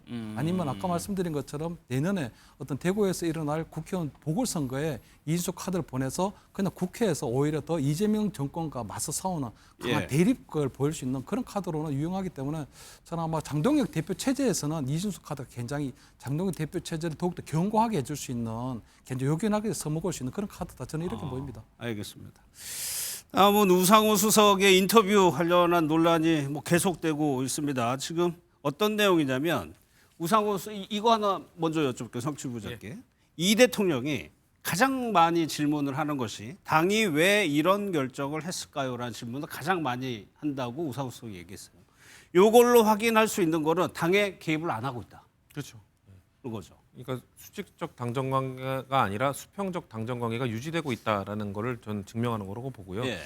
이재명 대통령이 당대표 시절에 하시던 행보와 지금 대통령이 되신 이후의 행보가 좀 달라진 거죠. 예. 왜냐하면은 야당 대표로서 한 정당의 대표로서 당을 이끌던 것과 이제 국민 전체를 대표하는 행정부의 수반이자 국가 원수인 대통령이 된 다음에는 보이는 게 달라지는 겁니다. 원래 서 있는 자리가 달라지면 보이는 것도 달라지는 것처럼 이제 이재명 대통령의 눈에는 이제 이 민주당에 대한 지지층 말고도 다른 국민들도 다 보이기 때문에 그러면은 이 방향, 이 개혁의 방향은 절대 동의하지만 예. 속도 조절에 있어서는 이런 다양한 사람들의 의견들을 좀 더 수렴하는 과정을 거쳐야 되는 것 아니냐는 생각을 하시는 거거든요. 그렇기 예. 때문에 아무래도 당이 왜 이렇게 빠르게 추진하느냐. 방향에 대해서는 반대하신 적이 없을 겁니다. 하지만 각종 개혁 법안 추진하는 거나 이런 부분에 있어서 조금 더 속도를 좀 조절할 수 있지 않았겠느냐. 예. 이거 가자는 거 반대하는 게 아니지만 왜 이렇게 서두르지? 이런 차원에서 우상호 수석께 그런 얘기를 하신 걸로 보기 때문에 아마 뭐 아까 박전원 이런 얘기 다뤄보겠습니다만 예. 전 이럴 때는 대통령의 스텝에 맞추는 게 맞다고 생각합니다. 대통령 스텝에 맞추는 게 맞다. 그럼 관련해서 우상호 수석 발언 관련해서 이분 기사가 많이 나오고 있습니다. 박지원 의원을 저희가 직접 전화로 연결해서 어떤 입장이신지 한번 들어보겠습니다. 박 의원님 나와 계시죠? 네, 안녕하세요. 예. 완도 섬터 3일째 지금 생일도라는 곳에 도착했습니다. 아, 바로 여쭤볼게요. 좀 바쁘시다고 들어가지고. 우상호 네. 수석의 그 온도차 발언 관련해서 그런 말은 카톡방에서는 하는 거다라고 하셨다가 조금 전에 뜬 기사 보면 또 사과했다는 기사도 뜨던데 무슨 어떻게 된 겁니까? 그런 걸 사과할 문제도 아니고 네. 제가 얘기한 것은 지금 현재 내란 종식과 3대 개혁 열차는 출발해 있잖아요. 예. 그렇기 때문에 개혁 열차를 책임지고 운전하는 것은 대통령실이란 말이에요. 예. 그러니까 운전사로서는 속도도 조정하고 안전 운전하도록 해야 되는데 그렇게 우려를 표시한 것은 잘못하면은 예. 개혁이 후퇴되는 것 아닌가 또 개혁을 못하는 것 아닌가 하는 국민적 우려가 있기 때문에 예. 기왕이면 당정대 즉 빅5가 한번 협의를 해서 예. 얘기를 했으면 좋겠다 하는 거지. 음. 그게 무슨 잘못했다는 것도 아니고 사과한 것도 아니고 좀 건전하게 그런 얘기가 나올 수 있는 것 아니에요? 예, 예. 그런 의도입니다. 예. 그래도 적절했다라고는 보지 않으시는 거죠. 적절했다고 볼 리도 없고 예. 볼지 않을 수도 없는 게 아니에요. 왜냐하면 다시 말씀드리지만은 개혁 열차를 안전하게 운전하고 갈 수 있는 곳은 대통령실이란 말이에요. 예. 대통령이란 말이에요. 그러면은 그 개혁 열차에 대해서 속도 조절이나 여러 가지 의견을 낼 수 있지만은 그러한 것은 당정대 즉 빅5 예. 이런 곳에서 조율을 해서 내놓는 것이 좋다. 저는 그런 의미입니다. 예. 그러니까 그 빅5라고 하시면 총리, 대표, 원내대표, 비서실장, 정무수석을 말씀하시는 거죠? 네, 그렇죠. 그 다섯 명, 과거에 군사 독재 시대는 빅3라고 하면은 비서실장, 국정원장, 당 대표를 얘기했어요. 예. 그렇지만 지금 이제 민주화되면서 총리, 비서실장 그리고 당 대표 여기에 지금 현재 김병기 원내대표나 우상호 정무수석 이분들이 지금 정치를 조율하고 조정하고 있으니까 예. 여기에서 좀 잘 얘기를 하는 것이 좋겠다. 예. 저는 평상시에 그렇게 정청래 당대표하고 대화가 있는 것은 아니에요. 그렇지만은 저는 만날 때마다 정청래 대표에게도 당정대 정책협의, 즉 조율을 잘해서 발표하는 것이 좋다 하는 의견을 냈을 뿐이고 이번에도 그런 의미로 받아들였으면 좋겠어요. 예. 아니 근데 우상호 수석이 뭐 정치 경험이 워낙 많죠. 5에다가 이렇게까지 근데 언론 인터뷰에서 얘기한 거 혹시 좀 답답한 게 있어서 그러지는 않았을까요? 글쎄요, 답답한 게 있더라도 대통령실 아니에요. 그렇기 때문에 방정대 정책협의나 소통을 해서 예. 말씀하시는 것이 좋지 않느냐 그런 의미입니다. 그러고요. 또 그 연휴 내내 또 논란이 됐던 게 이재명 대통령의 예능 출연 이슈였는데 여기에 대해서 좀 대통령실 대응에 대해서 좀 지적을 하셨어요. 어떤 점을 좀 하셨나요? 아니 오늘 MBN에서 좀 이상한 인터뷰를 하시는데 저한테 그렇게 꼭 집어서 말씀하실 필요는 없어요. 예. 자, 예. 이재명 대통령이 맹부해 예. 그 프로그램이 뭐 잘된 게 뭐 잘못된 게 있습니까? 이걸 무슨 국민의힘 장동혁 대표부터 물고 뜯고 있는데 예. 국민들은 그걸 보니까 대통령이 하실 수 있는 그런 K컬처나 K푸드에 대해서 전 세계에 선전하고 있더라. 예. 그런데 왜 이게 그렇게 문제냐? 예. 그런 흐집을 잡고 있는 국민의힘과 장동혁 대표 등 그쪽 사람들이 좀 지나치게 하고 있다. 이걸 얘기한 거예요. 알겠습니다. 또 하나요. 좀 이제 연휴가 끝나고 나면 다시 법사위가 주목을 받을 것 같은데 마지막으로 앞으로 법사위는 어떻게 속도를 그대로 내는 겁니까? 어떻게 운영이 되는 겁니까?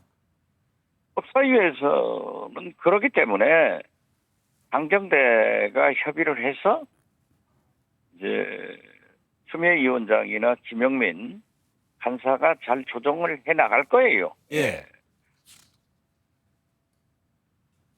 일단 조정을 보고 한번 지켜보겠다는 말씀이시죠?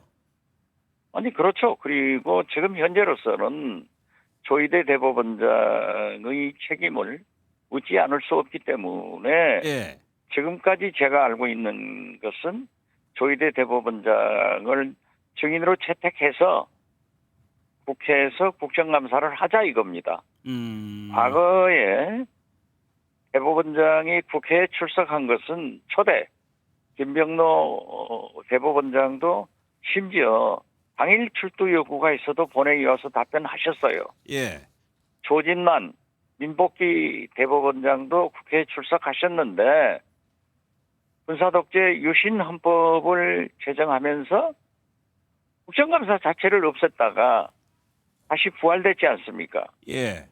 그래가지고는 그때부터는 이제 대법원장이나 헌법재판소장은 법사위에서 시작할 때 인사하고 끝날 때 인사하는 것으로 끝났는데 이번에는 중차대한 문제가 있기 때문에 증인으로 채택해서 조희대 대법원장을 국정감사장에 앉혀놓고 예. 우리가 종일 국정감사를 하자 하는 것으로 법사위끼리는 얘기가 됐는데 예. 지금 추석 연휴를 지나면서 저는 방금도 말씀드렸지만은 완도 제 지역구에 섬 투어를 나올지 하고 있기 때문에 예. 어떤 결정이 있었는지는 모르겠어요. 예. 그렇지만은 철저히 한다 하는 것만은 사실입니다. 알겠습니다. 박 의원님 오늘 연결 감사드리고요. 다음에는 스튜디오에서 뵙겠습니다. 네, 감사합니다. 예. 그러면은 마지막으로 김기호 교수님께 이번 논란 좀 한번 좀 정리를 한번 부탁드릴까요? 어쨌든 지금 보면 저는 우상호 수석이 저는 현직 우리 대통령의 비서가 이렇게 언론 인터뷰하는 게 굉장히 이례적이라고 보이거든요. 예. 그렇기 때문에 저는 우상호 수석을 통해 아마 이재명 대통령이 당에 대한 어떤 서운한 감정이라든가 어떤 공개적인 어떤 경고장을 보낸 걸로 저는 이해가 되거든요. 예. 왜냐하면 어쨌든 보면은 개혁이라고 하는 과제들을 주도하는 것도 원래 대통령이 돼야 되고 개혁에 대한 성과에 대한 모든 과실도 대통령에게 원래는 돌아가야 되는데 지금 오히려 대통령이 당의 어떤 개혁 속도를 따라가지 못하고 있는 상황이 되면 아무래도 이재명 대통령 입장에서 볼 때는 당에 대한 어떤 통솔력이라고나 할까 이런 부분들이 전혀 완전히 훼손되고 있는 그런 상황이라고 보이거든요. 그래서 아마 지난번에도 보면 이재명 대통령의 친위 그룹인 그 7인회에 김명진 의원이 아마 공개적으로 언론에 나와서 아마 그 조희대 대통령이 지금 유엔에 가서 어떤 연설을 하고 정상회의를 하고 있는 와중에 과연 그 국회에서는 어떤 조희대 어떤 그리고 이제 뭐 그때 총리하고 어떤 해동설을 하는 것이 맞느냐 이런 문제 제기를 한 바가 있는데 예. 그러한 것들도 전혀 맥히지 않게 되니까 아마 이재명 대통령 입장에서 볼 때는 굉장히 답답한 상황이라고 보고요. 아마 우상호 수석을 통해서 나름대로 당에 대해서 어떤 개혁에 대한 속도라든가 아니면 대통령실의 협의라든가 이런 부분에 있어서 선호 감정도 표출하고 어떤 공개적으로 경고를 하고 있다고 보이기 때문에 아마 내년도에 있던 지방선거 어떤 공천 과정이라든가 지방선거 이후에 또 민주당의 전당대회를 또 열어야 되거든요. 예. 그때 아마 민주당 새 대표를 뽑는 과정에서 볼 때도 당과 대통령실의 계속적인 불협화음이 깊어질 가능성 그리고 어떤 파워 게임으로 전개될 가능성도 배제할 수는 없는 상황이다. 예. 그렇기 때문에 저는 아마 지금 뭐 용산이 대통령 이재명 또 뭐 여의도의 대통령 누구 또 충청도의 대통령 누구 이런 식으로 지금 계속적으로 어떤 이재명 대통령의 어떤 대통령으로서의 권위라든가 리더십을 훼손되고 있는 일들이 계속적으로 빈번하고 있는 상황이기 때문에 이런 과정들이 아마 조기 수습되지 않는다면 굉장히 아마 이게 깊고 아마 넓게 아마 갈등이 벌어질 가능성도 크지 않을까 저는 이렇게 전망을 합니다. 알겠습니다. 두 분과는 여기서 마무리하고요. 더불어민주당 한민수 의원과 관련 얘기 이어가도록 하겠습니다. 저는 지금 민주당의 입장과 뭐랄까요, 지금의 운영 방향에 대해서도 그 취지는 전부 다 동의를 하거든요. 근데 이제 가끔 속도라든가 온도의 차이가 날 때가 있지 않습니까? 네. 근데 그럴 때 당이 곤혹스러울 때가 있어요. 아, 우리는 이렇게 하기로 했는데 대통령 생각과 조금 차이가 나면 어떡하지? 이런 고민을 할 때 제일 난감하죠. 제일 많이 하시는 거는 당이 왜 저런 결정을 내렸는가. 잘 간섭을 안 하니까요. 그 배경을 잘 알고 싶어 하시고. 정청래 대표는 대통령실과 거의 매일 필요하면 하루에도 두세 차례씩 빠짐없이 소통하고 있다라는 말씀을 드립니다. 그 많은 설거지를 하는데 어찌 발그럭거리는 소음이 없을 수 있겠습니까? 이번 추석 연휴에 여당이 한 일이 도대체 무엇입니까? 대통령의 예능 출연을 비호하고 미화하고 야당을 고발한 일밖에 없습니다. 국민은 이재명 대통령은 물론 정청래, 추미애, 막사는 광기 남매를 보는 것이 불편합니다. 요즘 이 두 사람은 대통령의 말도 듣지 않는 것 같습니다. 벌써 대통령의 레임덕이 온 것 같습니다. 정청래 당대표 비서실장이죠. 한민수 의원과 현안 짚어보도록 하겠습니다. 어서 오십시오. 예. 안녕하십니까. 저희가 마지막에 오늘 좀 전에 했었던 장동혁 대표의 기자간담회 내용을 전해드렸는데 상당히 강경한 어조로 비판을 했어요. 먼저요. 레임덕 얘기를 꺼냈습니다. 뭐 정치 공세적인 측면도 있겠지만. 그렇죠. 꺼내면 안 되는 얘기죠. 예. 본인들이 배출한 대통령 윤석열 전 대통령이 망친 나라 아닙니까? 저는 무엇보다도 대한민국 민주공화정입니다. 그 공화정 자체를 붕괴시켜버리겠다고 불법적 유연 계엄을 한 전직 대통령하고 왜 손절을 못합니까? 본인들이 집권당 아니었습니까? 적어도 정치 공세도 할 수 있고 서로 견해차가 있으면 싸울 수도 있습니다. 예. 하지만 그게 선이 있는 겁니다. 저거는 잘못됐다고 하고 윤석열, 김건희 부부와는 절연을 했어야죠. 근데 지금도 윤호개인 세력과 같이 가겠다는 거 아닙니까? 그 얘기는 인수위도 없이 출범해가지고 이제 한 넉 달 정도 됐는데요. 이재명 정부를 시작해가지고 지금 장동혁 대표 저도 막 얘기를 들었는데 레임덕 얘기도 하면서 저분들이 그러면 이재명 정부에 단 하나라도 협조한 게 있습니까? 돌이켜 보십시오. 저희는 한덕수 총리가 그 문제가 많았음에도 불구하고 그때는 인수위도 있었습니다. 예. 충분히 검증할 시간도 있었어요. 하지만 제대로 안 된 총리 후보를 냈을 때 민주당은 당론으로 찬성을 해줬습니다. 그러면 지금 국민의힘 뭐가 있습니까? 흠결 없는 문제 안 되는 총리에 대해서 그렇게 인준 안 해줬지요.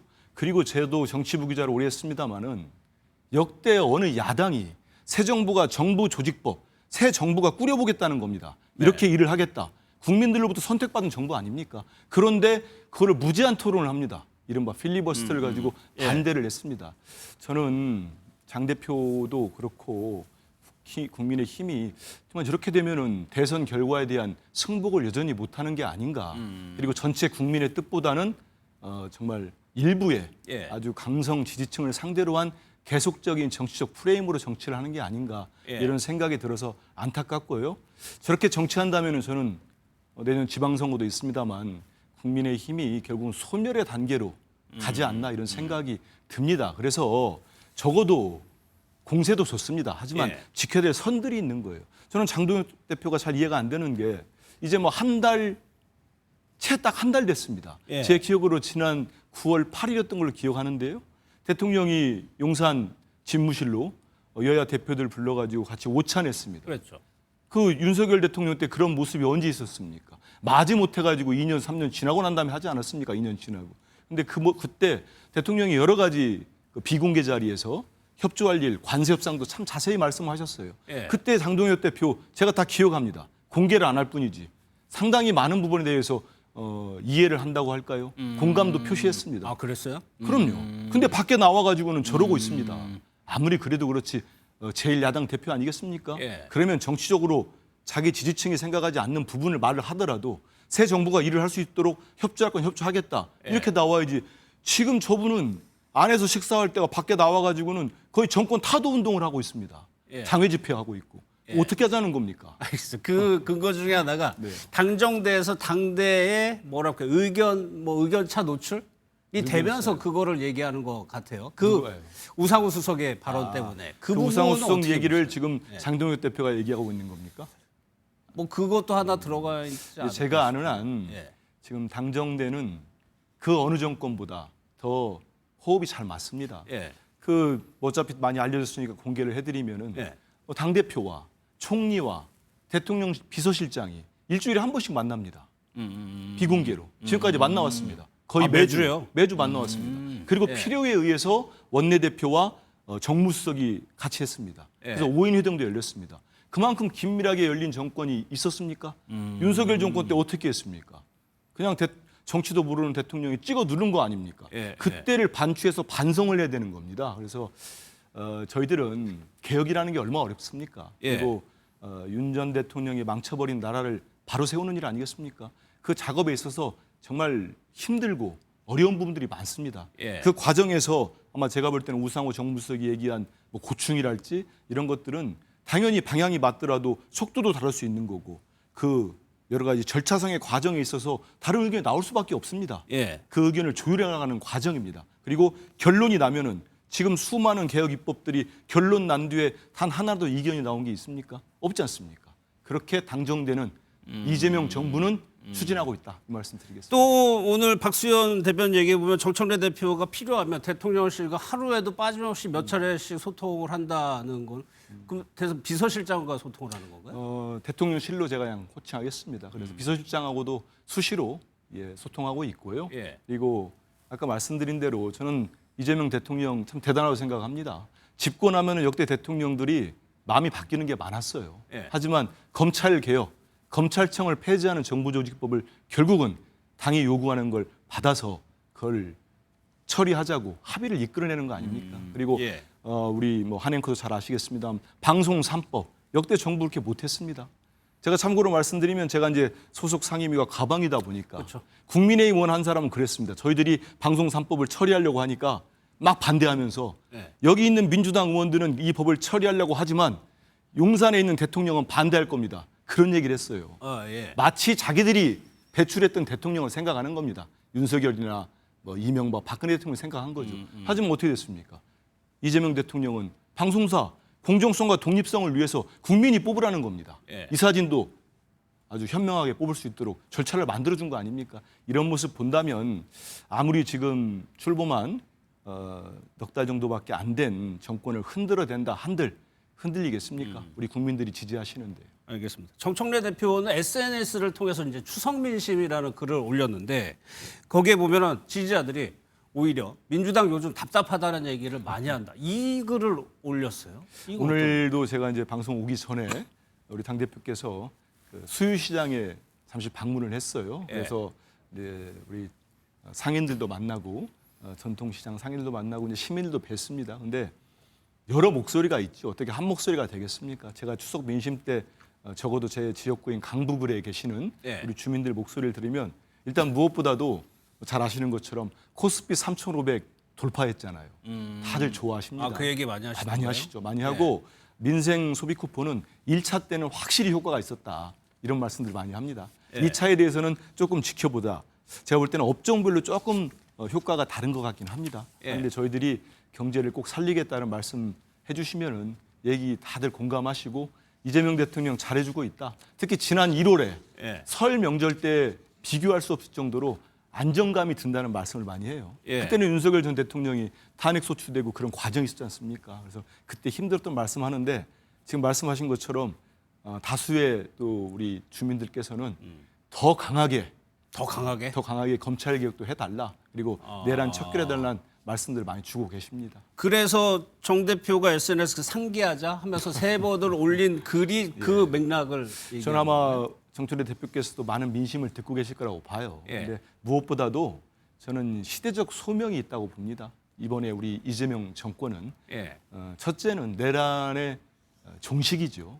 정말 그렇지 않습니까? 지금 수많은 우리 사회에 뿌리들이 드러나고 있잖아요. 카르텔의 뿌리들, 기득권의 뿌리들. 이번 기회에 제대로 다 정리해야 되지 않겠습니까? 이 나라의 대한민국의 주인은 국민임을 분명히 이번에 각인을 시켜야 됩니다. 두 번째는 저는 똑같은 비중으로 볼 때 이재명 정부의 성공입니다. 이재명 정부가 성공하지 못하면 이건 이재명 대통령 개인을 위해서가 아니고 우리 대한민국과 국민들을 위해서라도 이재명 정부는 반드시 성공해야 된다. 그 기조화에서 당정대가 원팀으로 원보이스로 일하고 있다. 이 말씀 드리겠습니다. 좀 여쭤볼 게 많은데 시간 때문에 건너뛰고 그 예능 출연 가지고 또 연휴 뒷부분에 엄청 뭐 공방을 벌였어요. 뭐 고발전까지 이어진다고 하고 민주당에서 이 사안 국민의힘 대응 어떻게 해요? 저는 아까도 말씀드린 것처럼 여러 정권이 있으면 여야가 다투기도 합니다. 하지만 지금 대통령이 출연한 이른바 냉부의 출연을 놓고 좀 국민의힘이 과도하다고 생각을 합니다. 왜 저게 문제를 그렇게 삼아야 되지요? 저분들이 삼았다는 게 뭐 48시간 동안 거짓말을 했다. 대통령의 행적이 드러나지 않았다. 그래서 용산 대통령실에서 대변인이 분 단위로 시간 단위로 밝히지 않았습니까? 시간 단위로 다 공개하지 않습니까? 이제 우리 국민들이 다 압니다. 대통령이 방미에서 돌아오자마자 어떻게 행동을 했고 어떤 조치를 한 게 다 드러나지 않았습니까? 그리고 우리가 그 방송 시청률이 사상 최고치 시청률이 됐어요. 높았다면서요. 저도 봤습니다. 아주 즐겁게 재밌게 봤는데요. 그 방송에 뭐가 문제가 있습니까? K푸드에 대한 여러 가지 대통령으로서 갖고 있는 생각, 앞으로 키우겠다는 어떤 정책적인 목표, 이걸 밝히는 게 잘못됐습니까? 저는 그래서 국민의힘이 전체 국민을 보고 정치를 해줬으면 좋겠습니다. 이걸 가지고 어떤 프레임을 씌우려는 거예요. 저는 여전히 앞서서 장동혁 대표의 발언을 들어봐도 그렇고 지금 몇 달이나 됐다고 내 임덕을 얘기하고 자꾸 갈라치기 하고 분열을 일으키려고 합니까? 전 이거는 기본적인 인식이 깔려 있다고 봐요. 우리 대통령님이 민주당 야당 대표일 때 끊임없이 정치검찰을 동원해서 어떻게 했습니까? 이재명 악마화를 시킨 거예요. 지금도 똑같다고 봅니다. 대통령이 충분하게 아주 적절하게 역할을 다했습니다. 국정자원 화재 때. 그리고 지금도 일을 하고 있고요. 불철주야 하는데 거기에 대해서 마치 등한시한 것처럼 다른 정치적 의도를 가지고 프레임을 씌우고 거기에 또 아까 말씀드린 대로 악마화 차원에서 계속적인 정치적 공세를 한다 이렇게 보고 있습니다. 뭐 한 의원께서 이제 과방이시기 때문에 이진숙 전 방통위원장을 뭐 다른 분들보다는 더 많이 아실 자주 것 봤죠. 같고요. 체포되고 석방 50시간에 석방이 되고 이 일련의 과정은 한 의원께서는 어떻게 보세요? 저는 이진숙 씨가 전 방통위원장이 끊임없이 정치적 목소리를 내고 있고 정치적 행보를 한다고 보고 있습니다. 어느 나라 전직 장관급 고위공직자가 어느 부처의 공직자가 저런 식으로 행동하겠습니까? 본인이 멀쩡한 사람을 경찰이 체포영장을 법원으로부터 발부받아서 집행했겠습니까? 그렇지 않거든요. 크게 제 기억으로 한 3가지 혐의가 있지 않습니까? 예전에 청문회 때 드러난 어떤 뭐 법인카드 유용이랄지 그런 부분으로 경찰 수사를 마치고 경찰이 수사를 끝내고 검찰에 송치를 한 상태입니다. 그리고 이번에 경찰이 체포영장을 집행한 거는 크게 2가지 아닙니까? 국가공무원법 위반, 정치적 발언과 행보를 하지 않았습니까? 그리고 공직선거법 위반으로 법원으로부터 받은 영장을 집행한 겁니다. 그리고 이제 이분이 다시 또 법원으로부터 이제 기각돼서 나온 겁니다. 체포영장이 이제 풀려난 거죠. 그러면 거기에 맞춰서 본인의 죄에 대해서 혐의에 대해서 소명을 하면 됩니다. 그런데 자꾸 얘기를 합니다. 저는 상당히 뜨악했는데요. 자기의 체포가 대통령실과 검찰과 경찰과 민주당이 같이 해가지고 뭐 자기를 한 것처럼 의심이 든다. 이 얘기가 뭐겠습니까? 전혀 그렇지 않습니다. 무슨 민주당이 경찰하고 자기들은 그렇게 했는지 모르겠어요. 윤석열 정권 때는 그렇지 않습니다. 그런 부분에 대해서 계속 정치적 프레임을 씌우는 거는 다른 의도가 있지 않겠나. 그래서 저는 우리 MBN을 보고 있다면 이진숙 전 방통위원장한테 꼭 하고 싶은 얘기가 있어요. 꿈 깨시라.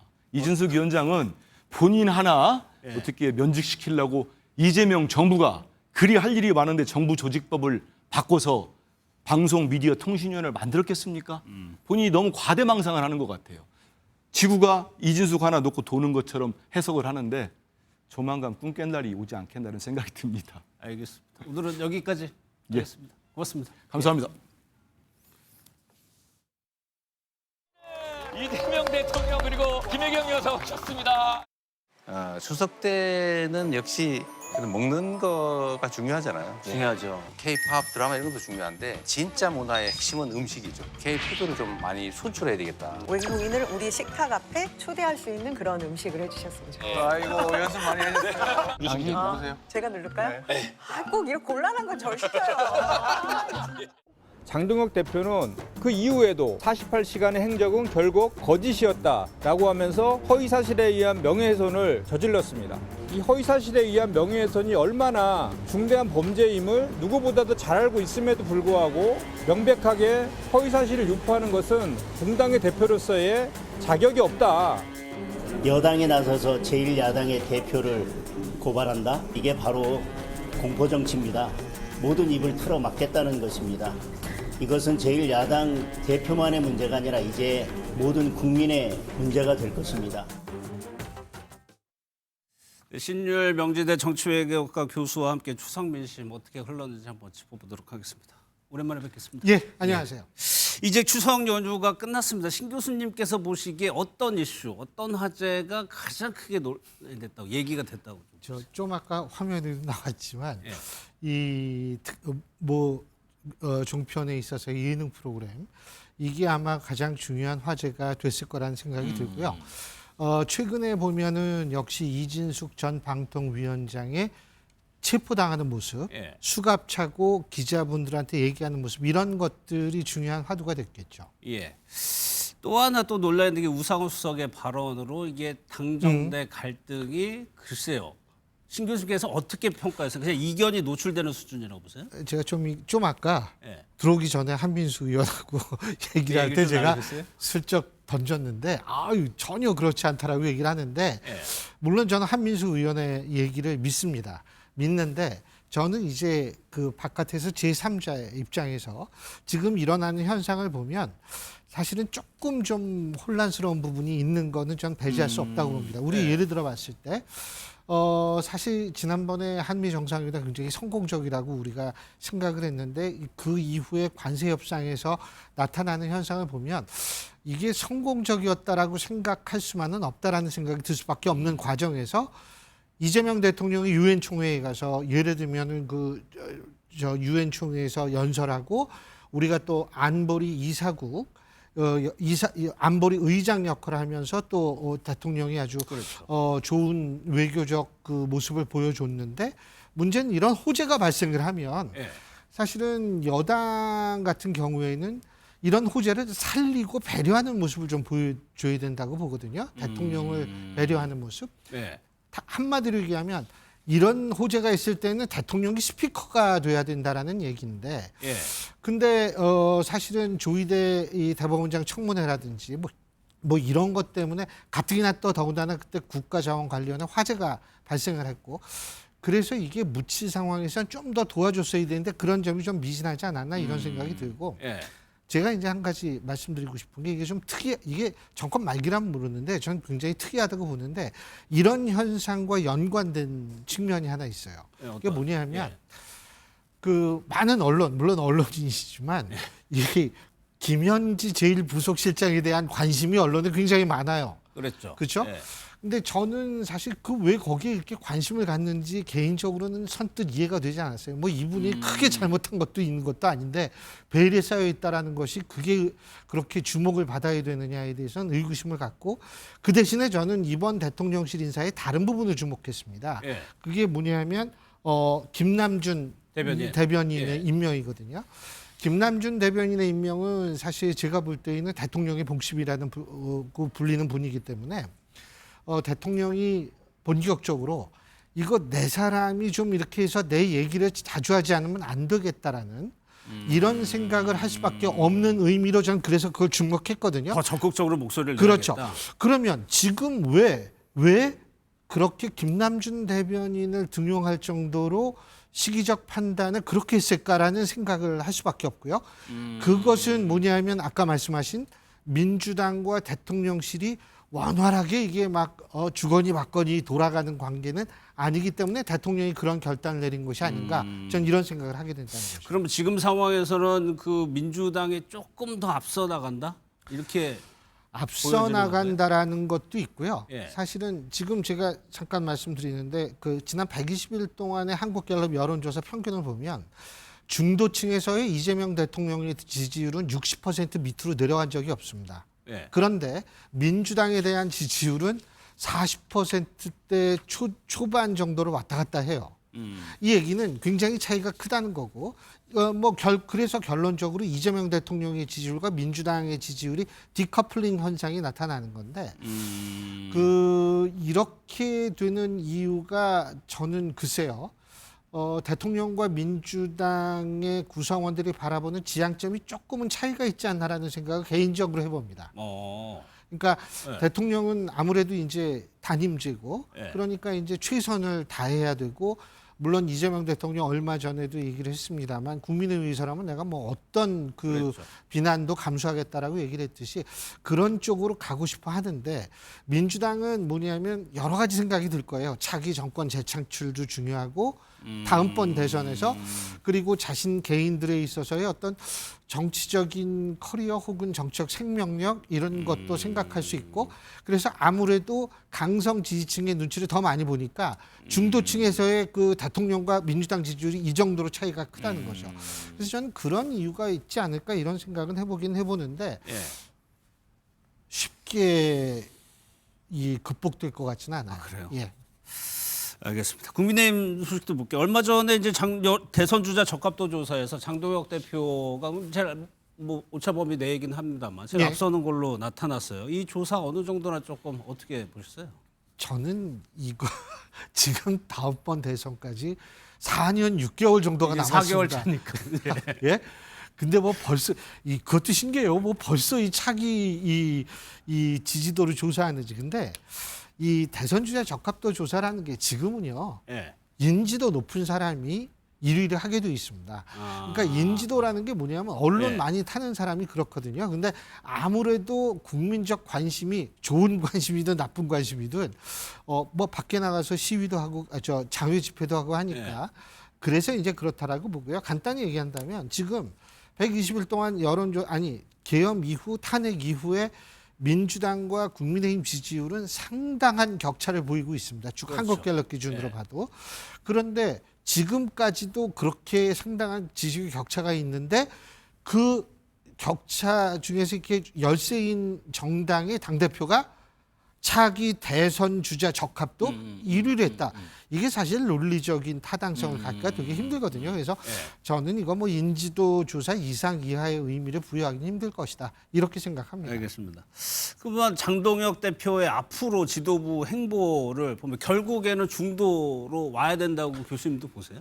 그게 이제 민주당도 마찬가지고 국민의힘도 마찬가지죠. 뭐냐면 지방선거를 앞둔 시점에선 그럴 수밖에 없는데 문제는 그 시점이 언제인가인데 제가 볼 때는 이 3대 특검 수사가 계속 진행되는 과정 속에서는 양쪽 모두 물러설 가능성은 없습니다.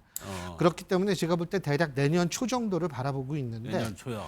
그 지방선거가 이제 6월에 있으니까요. 네.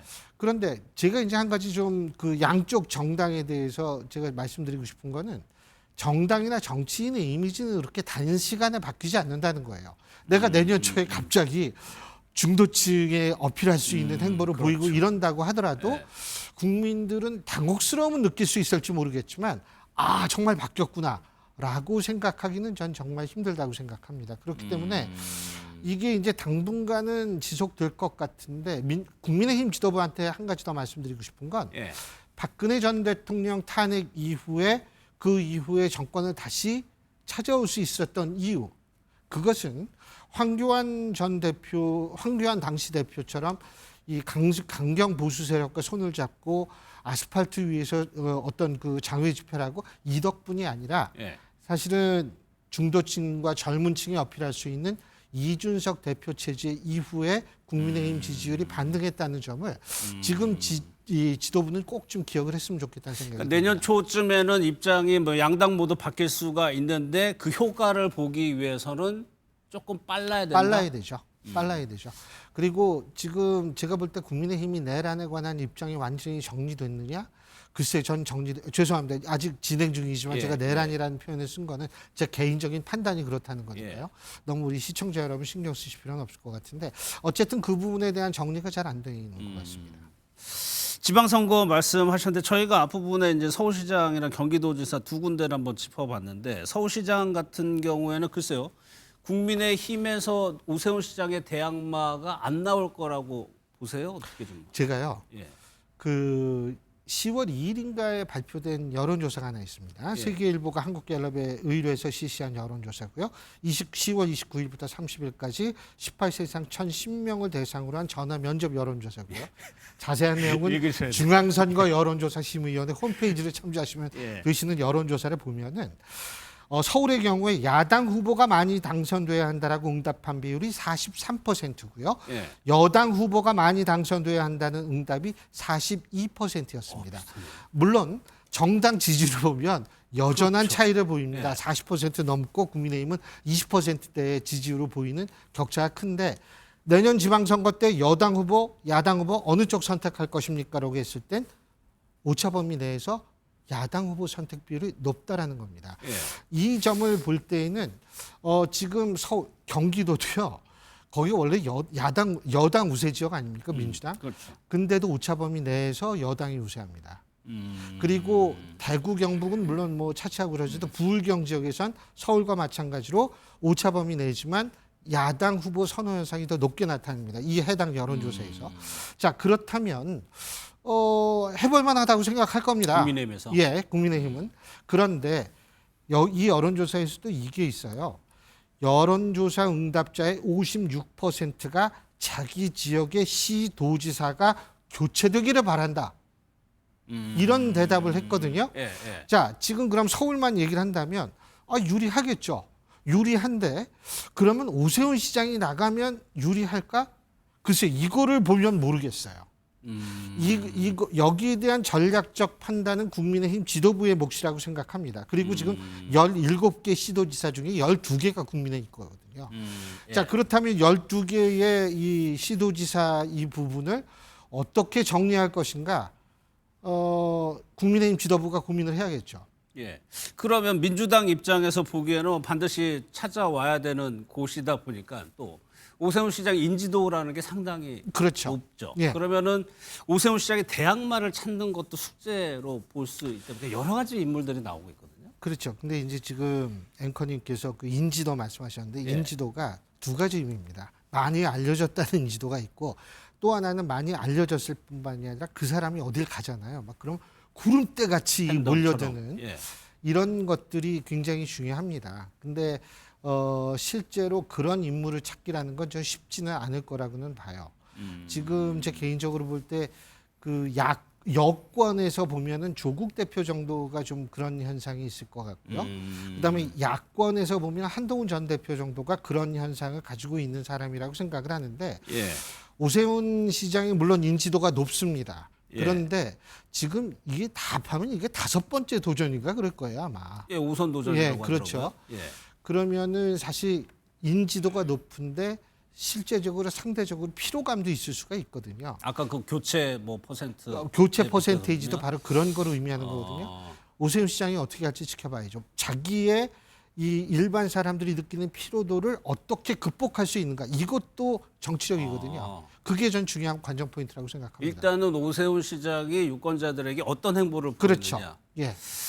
경기도지사는 유독 민주당에서 후보군이 많아요. 그렇죠. 거기가 좀 유리하다고 생각을 하니까. 예. 경기도지사는 어떻게 보고 계세요? 사실 이게 지금 민주당이 계속 지금의 경선 룰을 유지할지 바꿀지는 제가 아직은 알 수가 예, 없습니다만 기존의 룰을 통해서 봤을 때에는 사실은 강성 팬덤이 굉장히 중요한 역할을 할 수밖에 없거든요. 그러니까 강성 지지층, 민주당의 강성 지지층. 그렇기 때문에 지금 거론되는 인사들이 대부분 이제 그런 강성 지지층의 어필을 하는 분들이 많은데 예. 지금 김동연 지사가 사실은 그 현역 지사 아닙니까? 이분도 당연히 또 한번 도전을 하려고 할 거고. 그래서 이분의 행보가 어떻게 될지를 좀 굉장히 주목을 해서 볼 필요가 있다고 생각합니다. 그러니까 현실은 현실이거든요. 강성 지지층의 목소리가 굉장히 많이 투영될 수밖에 없는 그런 룰을 갖고 있는데 김동연 지사는 굉장히 제가 볼 때는 여태까지 합리적이고 중도지향적이고 또 현실적이고 경제적인 어떤 그 이슈에 대해서도 지금 정치하는 분들 중에 가장 뛰어난 능력을 갖고 계신 정치인인데 이분이 과연 그 경선 룰을 바라보면서 앞으로 좀 변해야겠다고 생각할 텐데 그게 변한다고 가능할까? 제가 아까도 말씀드렸지만 정치인의 이미지는 쉽게 변하지 않을까요? 알겠습니다.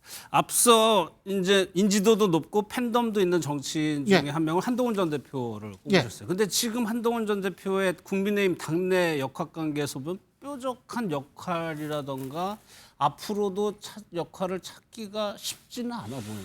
지금 당장 뭐 그렇죠. 그러니까 지금 당장만 본다면 자 보십시오. 그 앵커님도 패널 인증제 들어보셨을 거 아니에요. 들어봤죠. 여기 인증받은 사람만 나오는 것인지 모르겠습니다만. 근데 그 패널 인증제라는 얘기 들었을 때 저 굉장히 황당했는데 그거 하죠. 당원 게시판 얘기 다시 꺼내죠. 이런데 국민의힘 지도부는 지금 잘 생각해야 될 겁니다. 지금에 있어서의 지지율의 정체, 어쩌면 더 떨어질 수도 있는데 여기에서 그나마 버티게 해줄 수 있는 것이 중도층에게 소구력 있고 호소력 있는 목소리를 어느 쪽이 내는가를 한번 생각해 봐야 된다고 봐요. 그게 소위 말해서 윤석열 전 대통령을 자꾸 연상케 하는 발언이 어느 쪽에서 나오는지 국민들한테는 그것이 잘 먹히질 않거든요. 강성 지지층한테는 먹힐지 모르겠습니다만. 그래서 제가 볼 때는 그런 의미에서 한동훈 전 대표나 친한계를 좀 바라볼 필요가 있다는 생각이 들고요. 한 가지만 더 말씀드리자면 장동혁 대표가 지금 한동훈 전 대표가 분명히 각을 세우려고 하는 것 같은데 저는 그거는 상황에 따라 변할 수 있다고 봅니다. 다시 말해서 지금 현재 20%대의 지지율에서 국민의힘 지지율이 더 떨어질 경우에는 한동훈 전 대표의 입지가 굉장히 흔들릴 거거든요. 근데 그거를 흔들리는 것을 돌파할 수 있는 방법이 뭘까? 장동혁 대표 같은 경우에도 뭐 뚜렷한 계파를